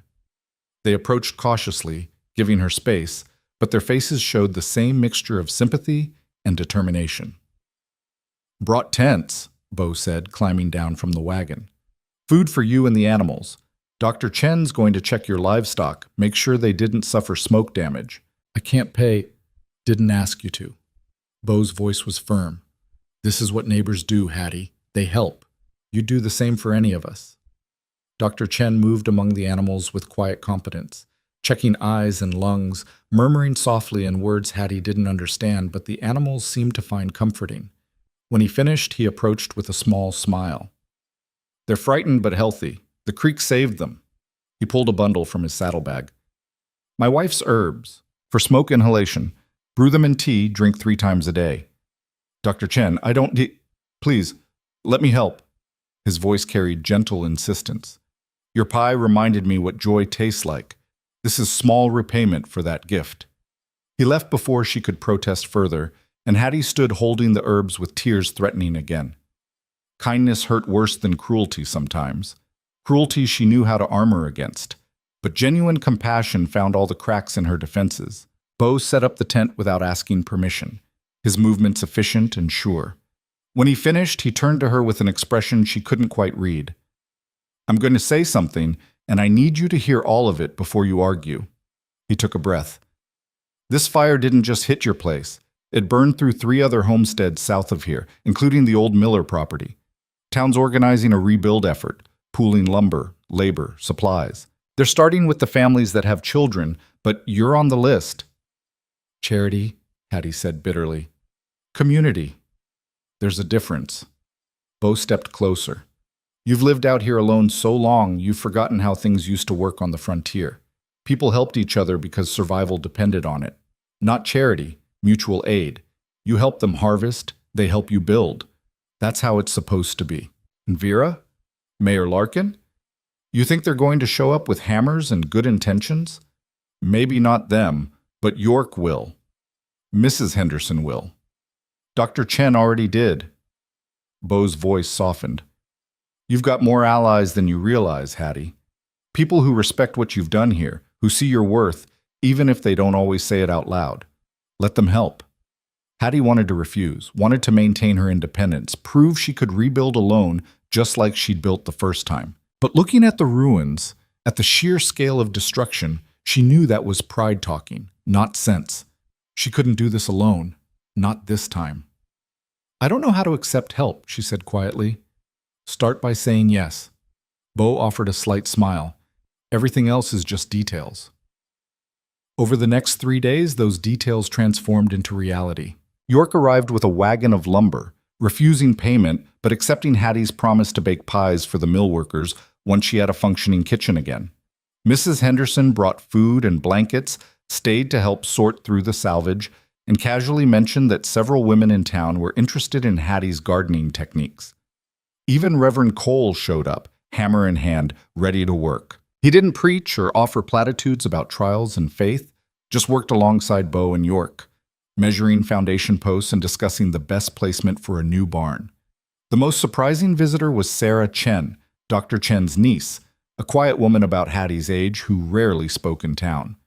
She brought seeds from her uncle's medicinal herb garden and helped Hattie plan a new vegetable plot. "Uncle says you understand plants," Sarah said in careful English. "Says you listen to what they need instead of forcing them to grow where they don't want to. That's rare." Working beside Sarah in the ash-dark soil, planning future harvests while the present still smoldered, Hattie felt something shifting in her understanding. Maybe Bo was right. Maybe she'd been so focused on surviving alone that she'd missed the possibility of surviving together. But on the 4th day, Vera Larkin arrived. Hattie was helping Bo frame out the new cabin's foundation when the sound of a buggy announced the visitor. She looked up to see Vera climbing down, her dress pristine and impractical as always, her expression unreadable. "Miss Mercer." Vera's voice carried none of its usual sharpness. "I heard about the fire. I came to see if you needed anything." Hattie straightened slowly, every muscle in her body going tense. Bo had gone still beside her, his hand resting on the hammer like he expected to need it as a weapon. "Why?" Hattie kept her voice flat. "Come to gloat? See how the mighty have fallen?" Vera flinched slightly. No, I came because, she took a breath, because I've been thinking about what happened at the social, about the things I said, and I wanted to apologize. The word hung in the air between them, so unexpected Hattie almost didn't believe she'd heard it correctly. Vera Larkin didn't apologize. She attacked, manipulated, triumphed, but she never admitted wrongdoing. You wanted to what? Hattie heard the edge in her own voice.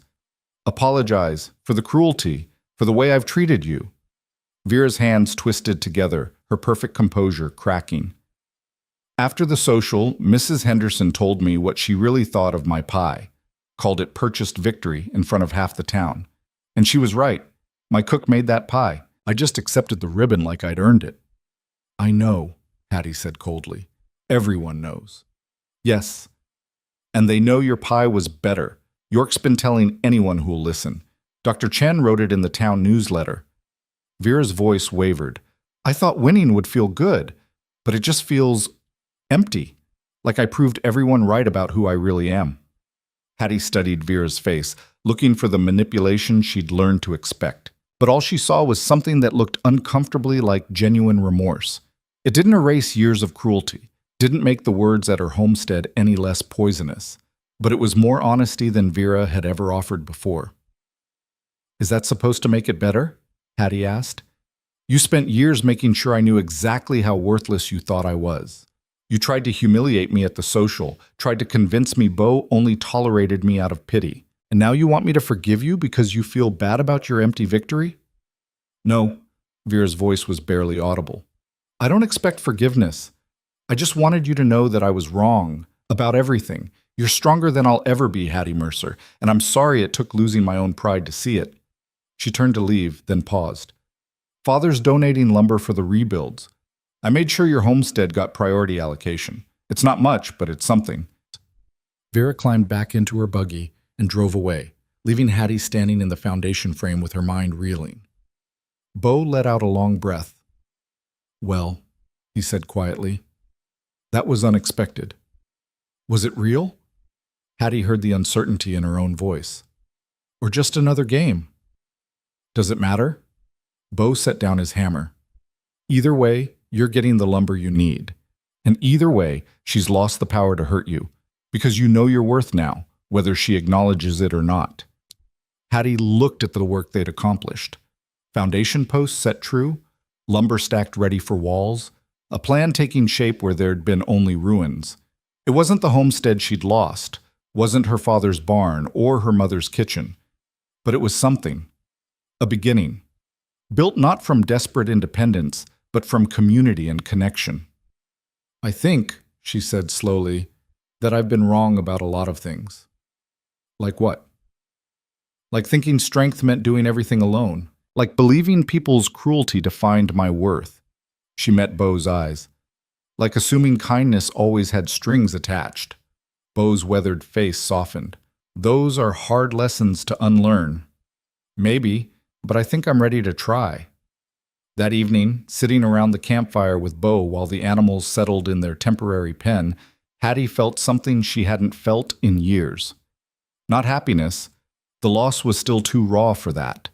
But possibility. The sense that maybe the fire hadn't just destroyed her past. Maybe it had also cleared ground for a different kind of future. But oh, she said into the quiet, why do you really keep helping me? He took his time answering, staring into the flames like they held secrets. Because the first time I saw this place, I saw someone who'd built something real from nothing. Someone who worked with honesty and skill, who didn't cut corners or make excuses. And I thought, that's who I want to be. That's who I want to know. Even though I'm difficult, stubborn, especially because of that. He looked at her directly. Hattie, I've known a lot of people in my life. Most of them were easy to understand, simple wants, simple fears. But you're different. You're complicated and real, and you don't apologize for taking up space in the world. And that's, he paused, searching for words. That's the kind of person worth building something with. The words settled over Hattie like her mother's quilt, warm and protective and impossibly precious. For the first time since the fire, she let herself really look at Bo Rourke.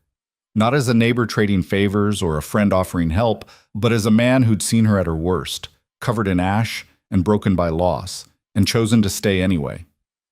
I'm scared, she admitted, of what happens if I let myself count on someone, of what happens if you leave, or change your mind, or realize I'm more trouble than I'm worth.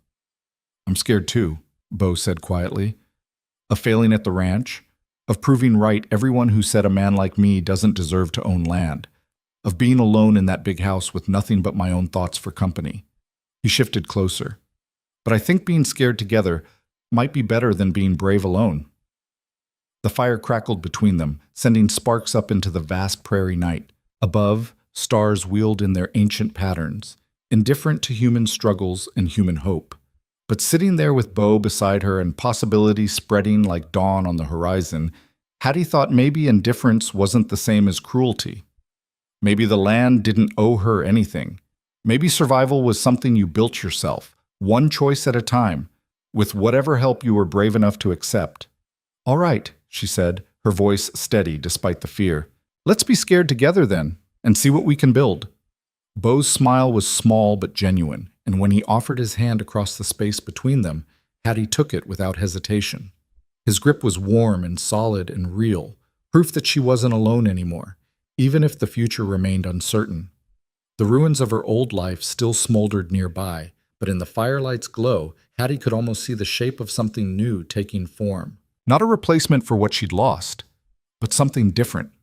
Something built on firmer ground than desperate independence and defensive isolation. Something that might actually last. The rebuilding began in earnest with the first light of morning. Hattie woke in the tent to the sound of wagon wheels and voices.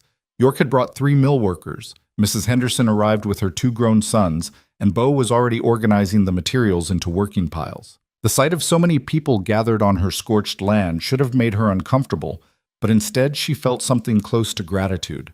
She emerged from the tent, still braiding her hair, and York touched his hat brim in greeting. "Morning, Miss Mercer. Thought we'd start with the cabin frame today. Get you proper shelter before the weather turns." He gestured to the lumber. "Bo says you've got opinions about the layout. We're listening." It was a small thing, asking her input instead of assuming they knew best, but it mattered. Hattie pulled out the rough plans she and Bo had sketched by firelight, spreading them on a salvaged plank. Kitchen here, facing east for morning light. Main room here with the stove positioned to heat both spaces. And I want the door facing south, not west like before. Better protection from winter storms. York studied the plans with the same careful attention he'd given her pie, then nodded. "Sound thinking. Let's get to it." They worked through the morning, the rhythm of hammers and saws filling the air where smoke had been. Hattie found herself moving between tasks, holding boards steady, handing up nails, learning techniques she'd never had the strength or knowledge to attempt alone. Mrs. Henderson worked alongside her sons, proving that she could swing a hammer as well as run a mercantile. Around midday, Sarah Chen arrived with her uncle in a wagon full of plants. Not just herbs this time, but fruit tree saplings and berry bushes wrapped carefully in burlap. "For the new garden," Dr. Chen explained. "These varieties survive fire better than most. Their roots go deep, and they come back strong after burning." Hattie walked with Sarah to survey the scorched garden plot, and together they planned where each plant would go. Sarah spoke little, but her silence felt companionable rather than awkward, and her knowledge of growing things ran as deep as her uncle's understanding of medicine. "This soil is good now," Sarah said quietly, crumbling black earth between her fingers. "Ash makes it rich. In 2 years, this garden will produce better than before. Sometimes destruction clears the way for stronger growth." The words settled into Hattie's chest, taking root alongside the grief. Maybe Sarah was right. Maybe loss didn't have to mean ending. Maybe it could also mean transformation. By evening, the cabin's frame stood skeletal but solid against the sunset. It was smaller than the original. Hattie couldn't afford the lumber for a larger structure, but the bones were good, the corners true. Bo climbed down from the roof beam he'd been securing and stood beside her, both of them surveying the day's work. "It's going to be sturdy," he said, stronger than before, actually. "That southern exposure will cut your heating costs come winter." "It's not the same, though." Hattie's voice came out softer than she intended. "My father built the first cabin. My mother chose where every window would go. No, it's not the same. Bo didn't try to argue otherwise. But maybe that's not entirely bad. This one's yours, Hattie. Every choice, every corner. Built the way you want it, not the way you inherited it. She thought about that as the workers packed up for the day, calling their goodbyes and promises to return tomorrow. Thought about how she'd been living in her parents' shadow, following their plans, working their land, trying to honor their memory by keeping everything exactly as they'd left it. But maybe honoring them meant something different than preservation. Maybe it meant taking what they'd taught her and building something new. That night, Bo stayed later than the others, helping Hattie sort through the day's salvage. They'd found more treasures in the ruins: her mother's iron kettle, warped but usable, a box of her father's tools that had been protected by a fallen beam, even a few jars of preserves that had somehow survived intact in the root cellar. Look at this. Hattie held up a small tin box, blackened but sealed tight. Inside were her mother's seed packets, each one labeled in careful handwriting: carrots, beans, squash, and at the bottom, wrapped in waxed paper, the precious apple seeds her mother had saved from the tree at her childhood home back east. She always meant to plant these, Hattie said, her throat tight. Said she'd do it when the homestead was more established, when we had time to wait for a tree to mature. But the fever came before she got the chance. Bo took the packet carefully, examining the neat script. You could plant them now, build the new garden around them. Apple trees take years to bear fruit. I might not even be here by then. Where else would you be? The question stopped her. Where else would she be? This land, this scorched piece of prairie, was the only home she'd known since childhood. Even destroyed, it pulled at her like gravity. But the fear that had lived in her chest for 4 years, the fear of losing everything again, whispered that attachment was dangerous, that carrying too much only guaranteed deeper pain. I don't know, she admitted. Sometimes I think about leaving, going somewhere no one knows, plain Hattie Mercer, starting completely fresh. You could do that. Bo's voice was carefully neutral. Sell the land, take what you can salvage, head to Oregon or California. Plenty of people do it. But I think you'd regret it. He set down the seed packet gently. Not because the land is special or because your parents are buried near here, though those things matter, but because you'd be running from something that's already inside you. And you can't outrun yourself, Hattie. Believe me, I've tried. She looked at him in the firelight, this man who'd reinvented himself from ranch hand to landowner, who carried his own scars and fears beneath that weathered exterior. What were you running from? The idea that I'd always be what I was born to be. Poor, uneducated, good enough to work someone else's land, but never good enough to own my own. He poked at the fire with a stick, sending sparks spiraling upward. I spent 20 years proving I could save money, work harder, be smarter than people expected. And when I finally bought the Garrett place, I thought I'd left all that behind. But the fear came with me. The voice that says I'm fooling myself, that I'll fail, and everyone will say they knew it all along. That's why you understand, Hattie said quietly. Why you've never looked at me with pity. Because I see myself in you. Someone fighting to prove their worth to people who've already decided they're not worth much. He met her eyes. But here's what I've learned. Their opinions don't matter unless we let them. The only question that matters is, what do you want to build? Hattie looked at the cabin frame silhouetted against the stars, at the scorched earth that Sarah said would grow stronger, at the seed packet containing her mother's unfulfilled dreams. What did she want to build? I want a home, she said slowly. Not just shelter, but a real home. A place where I don't have to apologize for existing, where the work I do matters more than what I look like or who I didn't marry. She paused, surprised by her own clarity. And I want to stop being so afraid of losing it that I can't enjoy having it. Then build that. Bo's voice was gentle, but firm. Build it exactly the way you want it, and let people like me help, not because you need charity, but because building something good is better with company. The words hung between them, layered with meaning that went deeper than construction plans. Hattie felt the walls she'd built around her heart, walls as sturdy as any barn, designed to keep out pain and disappointment, beginning to crack. Letting them fall was terrifying, but keeping them up meant staying alone in the ruins of her old life, and she was tired of being alone. All right, she said, I'll build it. We'll build it. She picked up the seed packet. And I'll plant my mother's apple trees. even if it takes 10 years to see fruit. Bo's smile was slow and genuine. 10 years isn't so long when you're building something that matters. Over the next 2 weeks, the homestead transformed. The cabin took shape, walls rising from the foundation, a roof going up that wouldn't leak like the old one had. Bo showed Hattie how to properly seal the joints, and she taught him her mother's trick for making window frames that wouldn't swell in summer rain. They worked side by side, their partnership evolving into something that felt natural as breathing. The barn came next, designed with better ventilation and a stronger structure than the original. York contributed expertise on load-bearing walls, and his millworkers taught Hattie techniques she filed away for future repairs. Even Reverend Cole proved surprisingly skilled with a saw, working quietly and efficiently without once suggesting that suffering brought spiritual growth. But the real surprise came when Mrs. Henderson arrived one morning with an unexpected proposition. "Hattie, I've been thinking," she said, settling onto a nail keg while Hattie took a water break. "You've got knowledge about gardening that most people around here don't have. Sarah Chen's been talking about the techniques you've been teaching her, and several women in town are interested in learning." "Learning what?" Hattie wiped sweat from her forehead, confused. "How to grow vegetables in this climate, how to preserve food properly, how to make the most of difficult soil."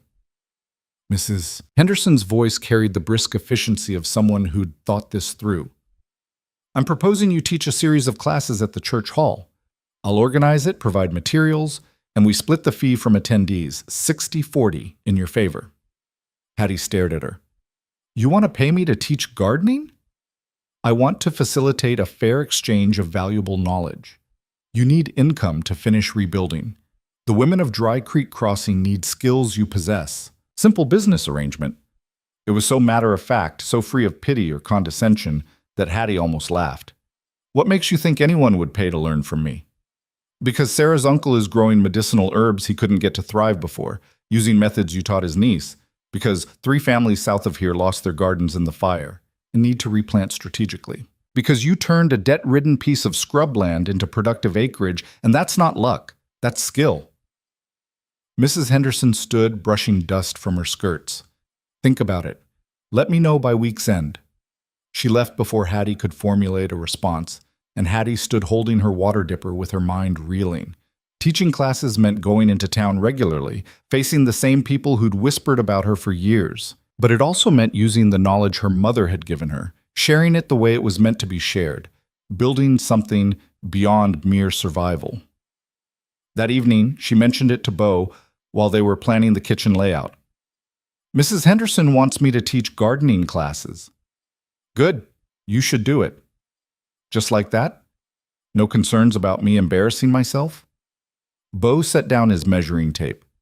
"Hattie, you've survived things that would have broken most people. You rebuilt this homestead twice, once from your father's debts, now from fire. You make the best pie in 3 counties, and you can read soil and weather better than anyone I've met. Why wouldn't you share that knowledge?" "Because people don't see any of that. They just see—" She gestured at herself, at her heavy body and work-worn clothes. "This. Plain Hattie, who never married, who lives alone like some kind of hermit. Then change what they see." His voice was firm. "Show them your skill until that's all they can see. Make them respect your knowledge, even if they can't see past their own prejudice. And if they don't? If I walk in there and Vera Larkin makes some cutting remark and everyone laughs? Then you keep teaching anyway, because their laughter doesn't make your knowledge less valuable." Bo stepped closer. "I know you're scared, but I've watched you face down fire and loss and rebuild from nothing. You can handle a few small-minded gossips." Hattie wanted to argue, wanted to list all the ways this could go wrong, but looking at Bo's weathered face, seeing the absolute conviction in his eyes, she felt something shift. He believed in her, not in some idealized version of her that didn't exist, but in the actual, complicated, difficult woman standing in front of him. When was the last time someone had offered that kind of faith? "All right," she said, "I'll do it. But if it goes badly, I'm blaming you." "Fair enough." His smile was warm. "Though I don't think it will."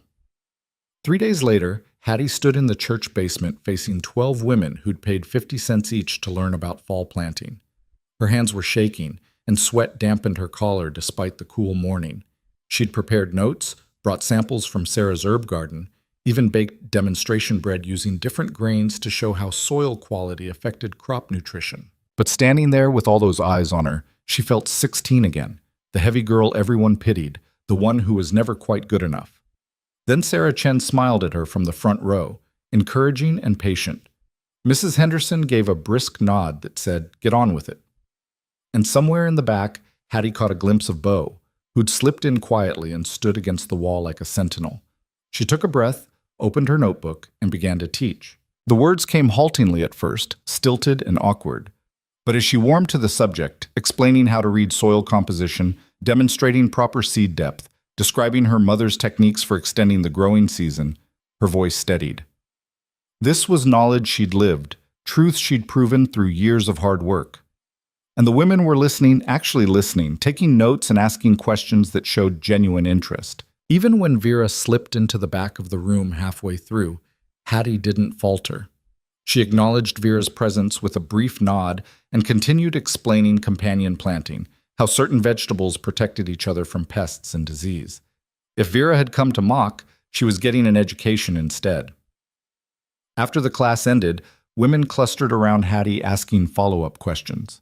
Sarah wanted details about the apple tree planting she'd mentioned. A young mother asked about growing food for a toddler with a sensitive stomach.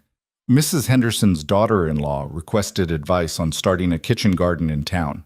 Hattie answered each question carefully, drawing on her mother's wisdom and her own hard-won experience. It felt strange, this attention that wasn't about her body or her unmarried status or her poverty. They were seeing her knowledge, valuing her expertise, treating her like someone worth learning from. When the crowd finally dispersed, only Bo and Vera remained. Bo hung back, giving Vera space to approach, and Hattie braced herself for whatever cutting remark was coming. But Vera's face showed none of its usual sharpness. "That was impressive," she said quietly. "I learned things I should have known years ago." "You could have learned them any time. Your father's estate has the best farmland in the county." "I know, but I never paid attention. Never thought I needed to know how things grew, just how to look good standing next to them." Vera's voice carried self-recrimination. "You actually understand the land, the work, what it takes to survive out here." Hattie studied her former tormentor, searching for manipulation and finding only uncomfortable honesty. "What do you want, Vera?" "To learn, if you'll let me." Vera met her eyes. "I know I don't deserve your patience after everything I've said and done, but I'd like to try being someone different than who I've been. And I think you could teach me more than just gardening." It was the last thing Hattie expected. Part of her wanted to refuse, to protect herself from whatever game Vera might be playing. But she remembered Sarah's words about soil after fire, about how destruction could clear the way for new growth. Maybe that applied to people too. "All right," she said carefully. "You can come to the classes, but I won't tolerate cruelty, Vera. Not toward me, and not toward anyone else who attends." "I understand." Vera turned to leave, then paused. "Thank you, Hattie, for giving me a chance I probably don't deserve." After she left, Bo approached with an expression that mixed pride and amusement. "You just made peace with your oldest enemy. How does it feel?" "Strange. Uncomfortable. Like I'm waiting for the other shoe to drop." Hattie started packing up her materials. What if she's just playing some long game? What if this is all part of a plan to humiliate me worse than before? What if it's not? Bo took the heavy basket from her. What if she's genuinely trying to change and you're so used to expecting the worst that you can't see it? That's a dangerous way to think. Maybe, but so is assuming everyone's against you when the evidence suggests otherwise. He held the door for her, and they emerged into autumn sunshine. "You just taught 12 women skills they'll use for the rest of their lives. Mrs. Henderson already told me she wants to book you for monthly classes through spring. Sarah's uncle wants to hire you as a consultant for his medicinal garden. That's not nothing, Hattie. It's just gardening. It's your life's work. It's your mother's legacy. It's knowledge you earned through sweat and failure and persistence." His voice intensified. "Stop diminishing what you've accomplished. Stop letting other people's old opinions define what you're worth." The words hit harder than she expected, finding all the tender places where doubt lived. Hattie stopped walking, right there in the middle of the churchyard, and let herself really hear what Bo was saying. He was right. She'd spent so long protecting herself from judgment that she'd started judging herself with the same cruelty others had shown her. "I don't know how to stop," she said quietly. "The voice in my head that says I'm not good enough, it sounds just like me now. I don't know how to argue with myself." "Then let me argue for you until you can do it yourself." Bo set down the basket and took her shoulders gently, making her look at him. "You are skilled, hardworking, and worth knowing. You survived your parents' deaths, paid off crushing debt, built a homestead from nothing, and you're rebuilding it again after losing everything. You make the best pie I've ever tasted. You understand growing things better than anyone in this territory, and you're brave enough to teach what you know even when you're terrified." "Bo, I'm not finished. You're also stubborn, defensive, and so convinced you have to do everything alone that you nearly starve yourself of human connection. But even those things come from strength, not weakness, from refusing to be broken by people who wanted you to disappear." His hands tightened slightly. "You don't have to disappear, Hattie. You get to exist, take up space, be seen and heard and valued. That's not arrogance, that's just being human." Hattie felt tears burning behind her eyes and refused to let them fall. Not here, not where anyone might see. But the emotion in her chest was too big to contain, swelling until she thought she might crack open from it. "I don't know how to do this," she whispered. "How to believe you. How to let people close without waiting for them to hurt me. One day at a time. One choice at a time." His voice gentled. "And you don't have to do it alone. That's what I've been trying to tell you." He released her shoulders, picked up the basket, basket, and they walked back toward the wagon in silence. But it was a different silence than before, filled not with tension but with possibility, with the sense that something fundamental had shifted between them. The cabin was finished 2 days later, and Hattie spent the evening moving in her salvaged possessions. It felt strange, arranging furniture in rooms that didn't hold her parents' memories, hanging her mother's quilt on a wall her father had never seen. But it also felt like starting fresh, like Sarah had said, the ash-enriched soil growing something new. Bo helped her position the iron stove, and together they cooked the first meal in the new kitchen, simple stew made from vegetables Sarah had contributed. They ate sitting on the floor because Hattie didn't have chairs yet, their backs against the wall, and somehow that felt perfect. Not formal or careful, just real. "I've been thinking," Bo said, sopping up stew with bread. "About what comes next." "Next?" "Winter's coming. Your barn's not finished yet, and you'll need help keeping the animals fed and healthy through the cold months." He didn't look at her, kept his eyes on his bowl. "I've got space at my place. Plenty of room in my barn, extra feed stored up, and the house is too big for one person anyway." Hattie's heart did something complicated in her chest. "Are you asking me to move to your ranch?" "I'm offering a practical arrangement. You'd have better shelter for your animals, easier access to supplies. I'd have company and someone who actually knows how to cook vegetables." He paused. "And we both know this isn't just about practicality anymore." The honesty in his voice made her brave. "No, it's not. I care about you, Hattie Mercer, more than I've cared about anyone in a long time. And I hope, you feel the same way." She did. That was the terrifying part. Somewhere between trading fence posts and rebuilding from ashes, between teaching classes and planting apple trees, she'd let Bo Rourke become essential.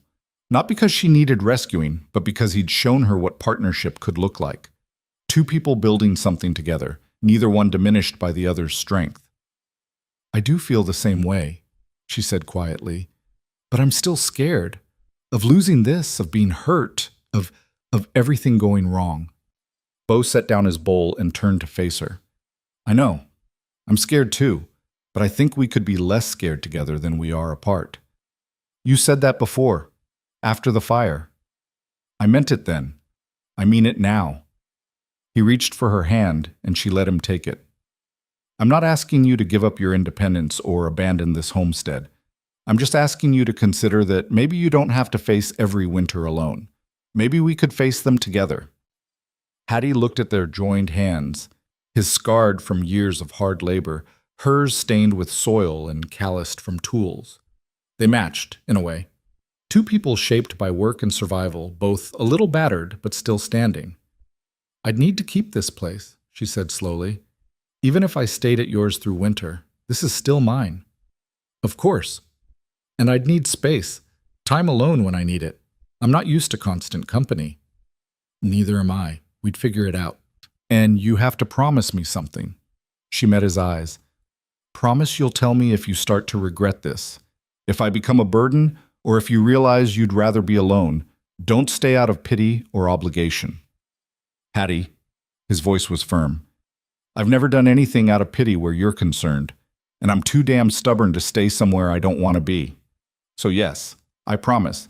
But I need you to promise the same thing. If this stops working for you, you'll tell me instead of just running away.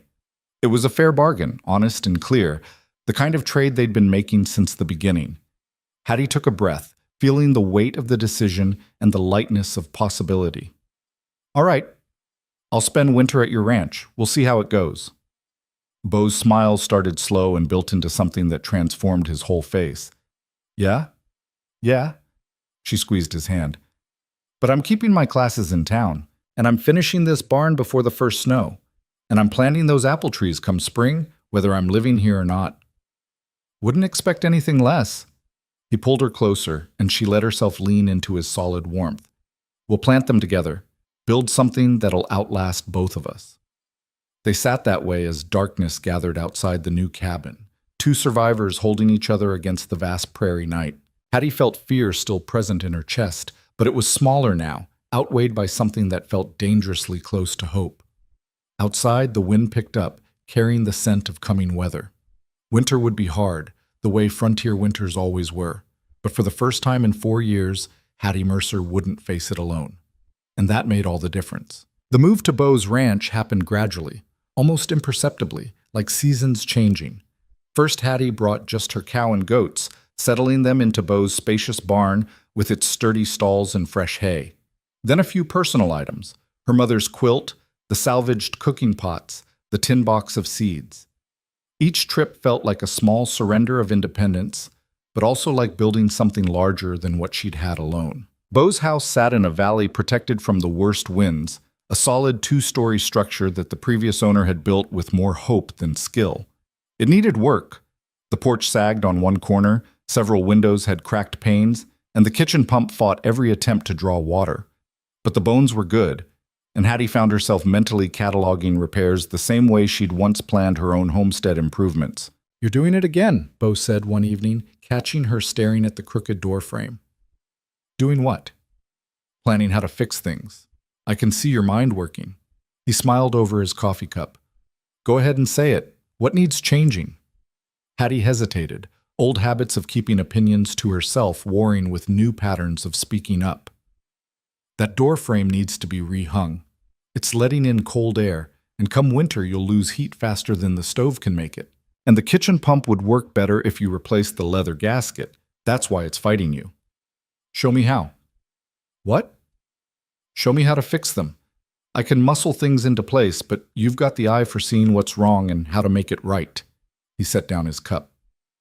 This is your home too now, Hattie, at least for the winter. Might as well make it work the way you need it to. So they spent the following days repairing the house together, Hattie's knowledge of practical solutions combining with Beau's physical strength. She taught him her father's trick for hanging doors true, and he showed her how to brace support beams to handle heavy snow loads. They worked in the easy rhythm they'd developed, conversation flowing naturally between comfortable silences. But 3 weeks into her stay, Hattie woke to find Beau already gone. A brief note on the kitchen table saying he'd ridden to check the far pasture fences. She spent the morning alone in the big house, and the silence felt different than the solitude she'd known at her own cabin. This wasn't peaceful independence. It was absence, the shape of someone missing from a space they usually filled. The realization unsettled her. She'd grown accustomed to Beau's presence, had started to rely on his steady companionship in ways that made her vulnerable. When he finally returned at sunset, wind-burned and exhausted, relief flooded through her so intensely it frightened her. You were gone a long time, she said, hearing the edge in her own voice. Beau looked up from removing his boots, catching her tone. Found a section of fence down. Took longer to repair than I expected. Should have left a better note. I wasn't worried. The lie came automatically, defensive habit overriding honesty. Weren't you? He set his boots aside carefully. Because you look like you were. And that's all right, Hattie. I'd worry if you disappeared all day, too. The gentleness in his response made her throat tight. I don't like feeling like this. Like I need you here. Like something's wrong when you're not. That's called caring about someone. It's supposed to feel vulnerable. I don't want to be vulnerable. She heard the break in her voice. Hated it. Every time I've cared about someone, every time I've let myself need them, they've left. My mother died. My father drank himself to death. Even the town. I needed their acceptance once, and they made it clear I'd never have it. I can't go through that again. Bo crossed the room slowly, giving her space to retreat if she needed it. But Hattie held her ground, even as fear climbed her spine. I'm not your parents, he said quietly, and I'm not the town. I'm just a man who cares about you and wants to build something that lasts. But I can't promise I'll never leave, Hattie. I can't promise I won't die or get hurt, or that life won't throw something at us that tears this apart. He paused. What I can promise is that I won't leave by choice, that as long as I'm breathing, I'll choose you every day. Is that enough? Hattie looked at him, this solid, honest man who'd seen her at her worst and stayed anyway. The fear was still there, would probably always be there, whispering warnings about pain and loss. But underneath it ran something stronger. Trust, maybe. Or the willingness to risk trust, which amounted to the same thing. I don't know, she said honestly, but I'm willing to find out. He closed the distance between them then, and she let him pull her close, let herself lean into his strength without feeling diminished by it. They stood that way while the kitchen grew dark around them, two people learning to hold each other without holding on too tight. The next morning brought an unexpected visitor. Hattie was collecting eggs in Bo's barn when she heard a horse approach, followed by a woman's voice calling her name. She emerged to find Vera Larkin dismounting, her usual elaborate dress replaced by practical riding clothes and her hair simply braided. Hattie, I hope I'm not intruding. That depends on why you're here. Hattie kept her tone neutral, still not entirely trusting this new version of Vera. I came to ask for advice and to apologize. Again. Properly this time. Vera's hands twisted together, a nervous gesture Hattie had never seen from her before. At the last gardening class, you mentioned companion planting, how certain crops protect each other. And I realized I've never done that, never protected anything. I've just torn things down to make myself feel bigger. Hattie set down her egg basket, giving Vera her full attention. What brought this on? My father. Vera's voice went tight. He told me last night that he's arranging a marriage for me. To Richard Pemberton, the banker's son.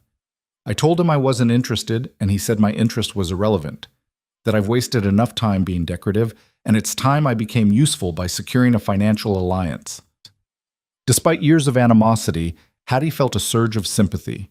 She knew what it was like to have your future dictated by men who saw you as a problem to be solved rather than a person with choices. What did you say? I said no. For the first time in my life, I told my father no. Vera's voice shook slightly. And he said if I refuse the marriage, he'll cut off my allowance and I'll have to find my own way in the world. He thinks I can't survive without his money, that I'll come crawling back within a week. Can you survive without it? I don't know. Vera met Hattie's eyes. But I'd rather try and fail than marry someone I don't love just to keep living in comfortable captivity. And I thought, I hoped you might help me figure out how. Hattie studied Vera, searching for manipulation and finding only genuine desperation. This was the woman who'd mocked her weight, questioned her worth, tried to humiliate her at the Harvest Social. Every instinct screamed to refuse, to let Vera learn the hard lessons Hattie had learned alone. But she thought about what Bo had said about being less scared together, about Sarah's words on new growth after fire, about her mother's voice reminding her that taking up space in the world was her right, and maybe that extended to helping others claim their space too. Come inside, Hattie said. We'll talk. Over coffee at Bo's kitchen table, Vera laid out her situation. She had some jewelry her mother had left her, enough to sell for a few months' living expenses. She had no practical skills beyond needlework and piano, no experience managing money or living independently. She was, she admitted with painful honesty, exactly what society had trained her to be, decorative, dependent, and utterly unprepared for real life. But I want to learn, Vera said. I want to be someone who builds things instead of just destroying them. Someone like you. I'm not anyone to aspire to, Hattie said automatically. Yes, you are. Vera's voice was firm. You survived your parents' deaths, paid off debts that would have broken most people, and built a homestead from nothing, twice. You have skills people respect, knowledge they need. You've made yourself essential through work, not through who you married or what you inherited. She paused. That's what I want, to be essential, to matter because of what I can do, not because of who my father is.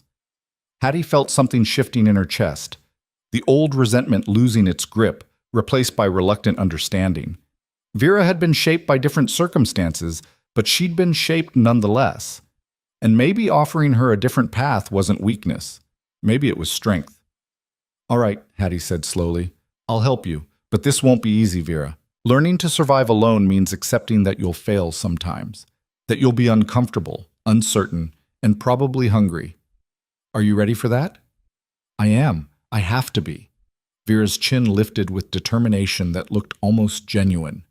Because the alternative is becoming my mother, beautiful, miserable, and dead at 40 from disappointment she never admitted to anyone. So Hattie taught Vera the same way her mother had taught her, through doing, not just talking. She brought her to the next gardening class and made her participate, hands in soil, learning to feel the difference between clay and loam. She took her to Mrs. Henderson's mercantile and showed her how to calculate fair prices, how to negotiate without being cheated. She even brought her to the homestead one afternoon to help plant her mother's apple tree seeds in the ash-enriched soil. These won't bear fruit for years, Vera said, patting earth around a seedling. You might not even be here to see it. I'll be here, Hattie's voice was certain. Or someone I care about will be. That's the point of planting trees. You're building something that outlasts you. Vera was quiet for a moment, then asked, Do you think I can really change? Or am I just fooling myself that I can be better than what I was born to be? The question was so close to Hattie's own fears that it hurt. I think change is possible if you want it badly enough. But it's not comfortable, Vera. And people won't make it easy. They'll remember who you used to be and assume you're still that person.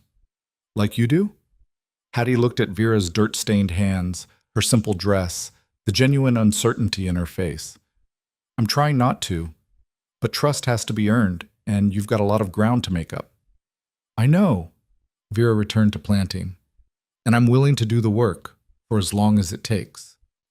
News of Vera's break with her father spread through Dry Creek Crossing like wildfire. Mayor Larkin made it clear his daughter was no longer welcome in his home, and the town divided sharply on whether Vera was brave or foolish. Mrs. Henderson offered her a room above the mercantile in exchange for help with bookkeeping. Dr. Chen hired her to organize his medical records. Slowly, awkwardly, Vera began building a life based on work rather than status.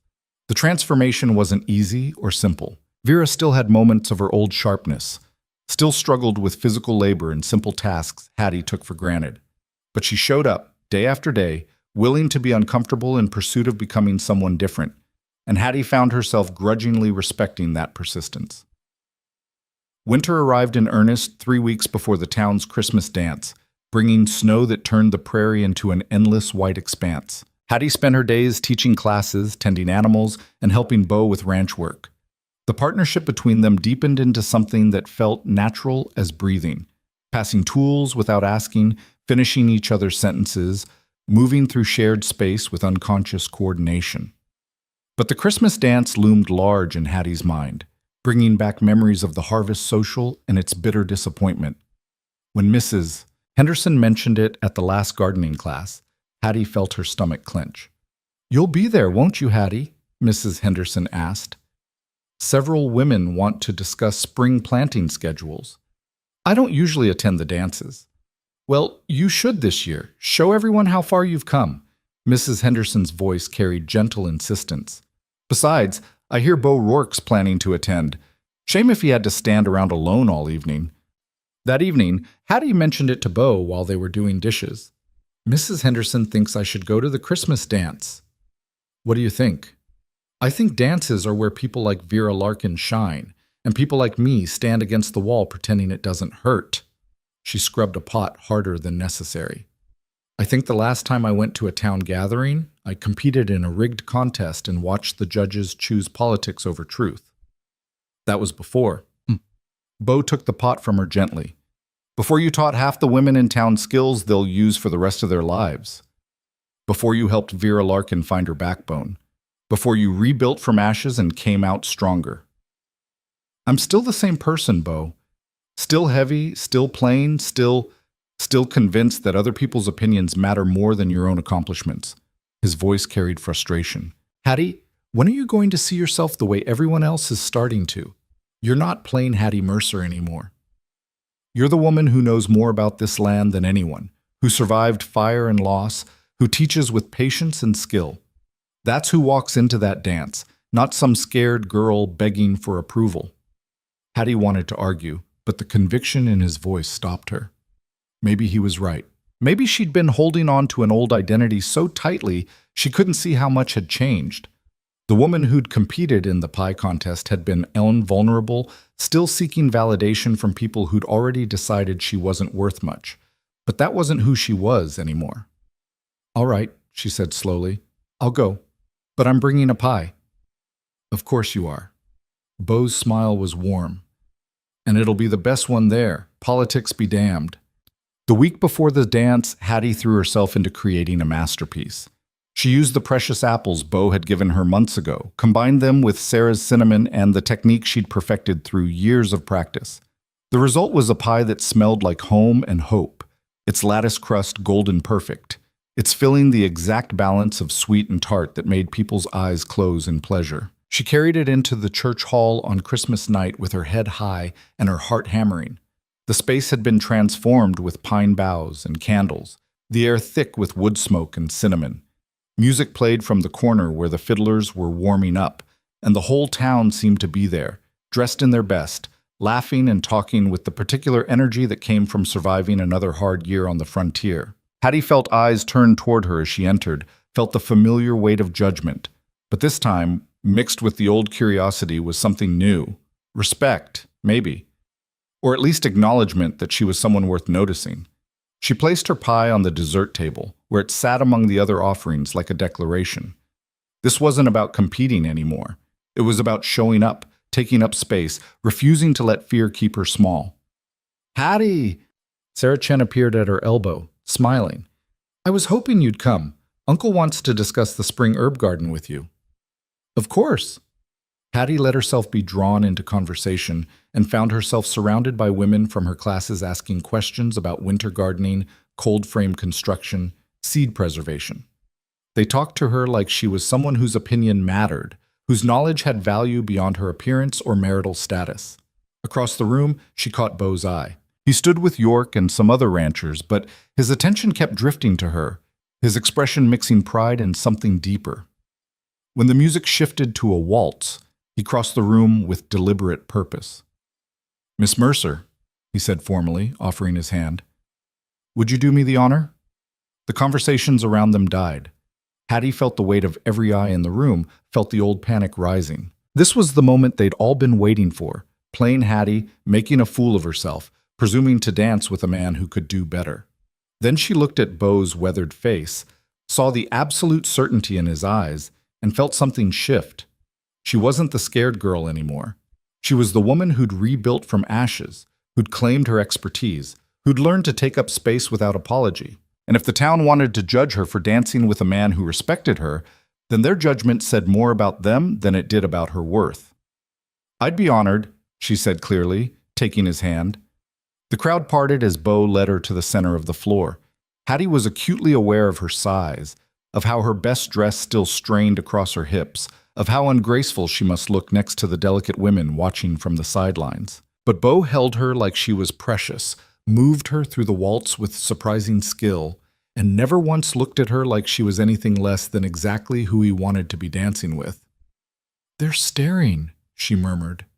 Let them stare. His voice was low and certain.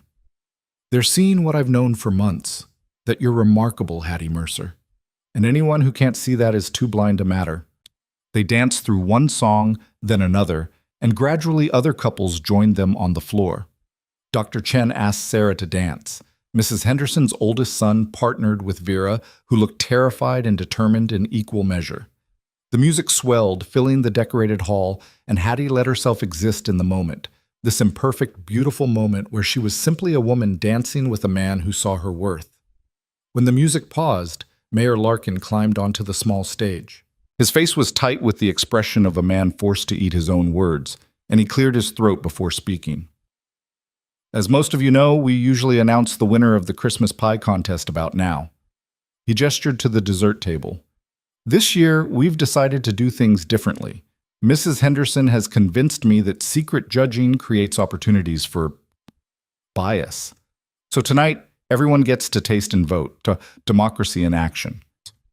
The change was so transparently a response to the Harvest social scandal that several people laughed outright.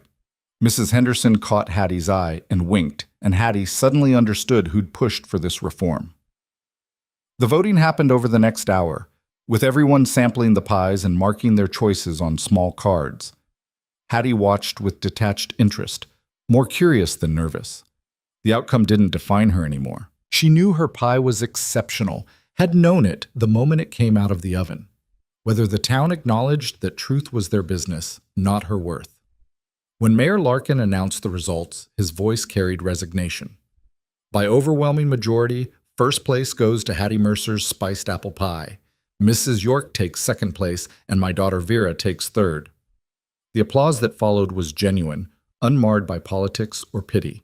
People crowded around Hattie, praising the pie, asking about her technique, treating her expertise as something valuable rather than surprising. Even Mayor Larkin approached, his expression stiff but civil. "Miss Mercer, congratulations on a well-deserved victory." "Thank you, Mayor Larkin." Hattie kept her voice neutral, refusing to gloat despite the satisfaction burning in her chest. He hesitated, then added quietly, "My daughter tells me you've been helping her learn practical skills. I want you to know I appreciate that kindness, especially given your history." It wasn't quite an apology for the Harvest Social, but it was closer than Hattie had expected. She nodded acknowledgement, and Larkin retreated into the crowd looking oddly diminished. The real moment came later, when the dancing resumed and Beau appeared at her side again. But this time, instead of leading her to the floor, he guided her outside onto the church steps where the winter air was sharp and clean. "I need to tell you something," he said, his breath misting in the cold. "And I need you to hear all of it before you respond." Hattie's heart kicked against her ribs. "All right. I bought the Garrett Ranch thinking land ownership would make me feel like I belonged somewhere, like I'd finally proven myself worthy of respect." He looked out at the snow-covered prairie, his profile stark against the night.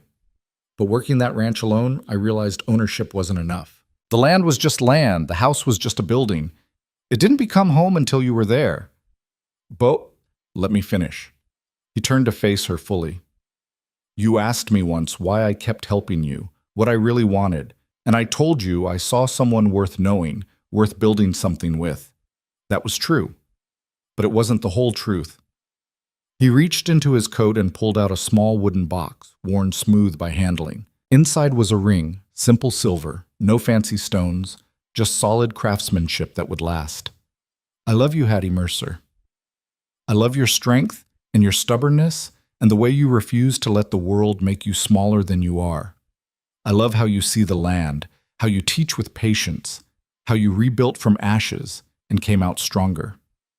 I love you exactly as you are, and I want to spend the rest of my life proving that to you." He paused, his voice going rough with emotion. "Will you marry me?" Hattie stared at the ring, her mind reeling. Marriage, the thing she'd been told she was too plain, too heavy, too difficult to ever achieve. The thing she'd convinced herself she didn't want because wanting it hurt too much. And here was Beau Rourke, offering it not as charity or convenience, but as partnership between equals. "I'm scared," she said honestly, "of losing you, of this not being real, of waking up and finding it was all just, it's real." Beau took her hand, his grip warm despite the cold. "I'm real. What I feel for you is real. And yes, we'll probably fight sometimes because we're both stubborn as hell. Yes, life might throw hard things at us because that's what life does. But we'll face it together, Hattie, And that makes us stronger than either of us could be alone. She looked at this man who'd seen her at her worst and chosen to stay, who'd helped her rebuild not because she needed saving, but because partnership made the work better, who'd stood beside her through gossip and fire and self-doubt, offering steady presence instead of empty promises. The fear was still there, would probably always be there, whispering warnings about loss and pain. But underneath it ran something stronger, the certainty that Bo Rourke was worth the risk, that building a life together was worth the vulnerability it required. "Yes," she said, her voice clear despite the tears on her cheeks. "Yes, I'll marry you." Bo's smile was incandescent. He slipped the ring onto her finger. It fit perfectly, like he'd measured somehow, and pulled her into a kiss that tasted like hope and homecoming, and the particular sweetness of choosing each other against all odds. When they finally pulled apart, the church door opened and people spilled out into the winter night. Mrs. Henderson took one look at Hattie's tear-streaked face and Bo's protective stance and let out a whoop that could be heard across the prairie. "They're engaged! Hattie and Bo are getting married!" The crowd erupted in congratulations. Sarah hugged Hattie tight. York clapped Bo on the shoulder hard enough to make him stumble. Even Vera approached, her eyes bright with genuine happiness. "I'm so glad for you," Vera said quietly. "You deserve this, Hattie, more than anyone I know." "Thank you." Hattie meant it. "And thank you for trying to be different than you were. That takes courage, too." The celebration spilled back inside, where someone produced a fiddle and the dancing resumed with renewed energy. Hattie and Bo were pulled into the center of it all, their private moment becoming public joy. And for once, Hattie didn't mind the attention. She held Bo's hand and let herself be swept up in the music and laughter, let herself be happy without waiting for the other shoe to drop. Later, when the party finally wound down and people began departing into the winter night, Bo helped Hattie into their wagon, and they drove back to the ranch through moonlit snow. The prairie stretched vast and silent around them, but Hattie didn't feel small anymore. She felt exactly the right size, big enough to take up space, strong enough to face challenges, soft enough to accept love when it was offered honestly. "When should we get married?" Bo asked as the ranch buildings came into view. "Spring," Hattie said without hesitation. "After we plant the apple trees. After the ground thaws and new things start growing." "Spring it is." He squeezed her hand. "We'll build something that lasts, Hattie. I promise you that." She believed him. Not because life would be easy or because pain would never find them, but because they'd both survived too much to crumble under ordinary pressure. They knew how to work, how to rebuild, how to keep going when things got hard, and they knew how to do it together. The months that followed passed in a blur of preparation. Hattie continued teaching her classes, building a reputation as the territory's foremost expert on frontier gardening. Vera surprised everyone by becoming her assistant, trading her family name for earned respect. The winter passed more gently than Hattie expected, warmed by Bo's presence and the slowly growing certainty that this partnership was real. When spring finally arrived, they married in a simple ceremony at Hattie's rebuilt homestead. Mrs. Henderson officiated, York stood as witness, and half the town attended, not out of obligation, but because Hattie and Bo had become the kind of couple people respected. They'd both built themselves from nothing, both refused to let circumstances define their limits, and together they represented what was possible on the frontier for people brave enough to keep fighting. After the ceremony, they planted the apple tree seedlings together, 7 of them, spaced evenly across the meadow beyond the new cabin. The trees were small now, fragile things that might not survive their first winter. But Hattie had learned that fragile didn't mean weak. Sometimes the most delicate beginnings grew into the strongest foundations. "Think they'll make it?" Bo asked, patting soil around the last seedling. "Some will, some won't." Hattie straightened, surveying their work. "But the ones that survive will grow deep roots and bear fruit for generations. That's worth the risk of losing a few along the way." "Like us." "Like us." She took his hand, their wedding rings catching the spring sunlight. "Building something that outlasts us both." They stood together in the meadow while the celebration continued behind them, 2 people who'd learned that strength didn't mean doing everything alone. That taking up space in the world wasn't arrogance, but necessity. That love was worth the vulnerability it required, and partnership made survival something closer to living. The prairie wind moved through the young trees, bending them but not breaking them. And Hattie Rourke, No longer Mercer, no longer plain Hattie, just Hattie who was worth knowing, smiled at her husband and thought about the future they'd plant together. Not perfect, but real. Not easy, but honest. Built on work and respect and the stubborn refusal to let the world make them smaller than they were. It was enough. It was more than enough. It was everything she'd been too scared to hope for, made real through courage she hadn't known she possessed. And standing there with Bo beside her and possibility spreading like dawn across the frontier, Hattie finally understood what her mother had been trying to tell her all those years ago. The land took, yes. Life was hard and often cruel.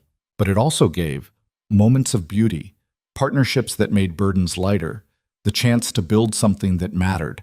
And the only way to receive those gifts was to show up, claim your space, and refuse to disappear just because someone else thought you should. Hattie had stopped disappearing.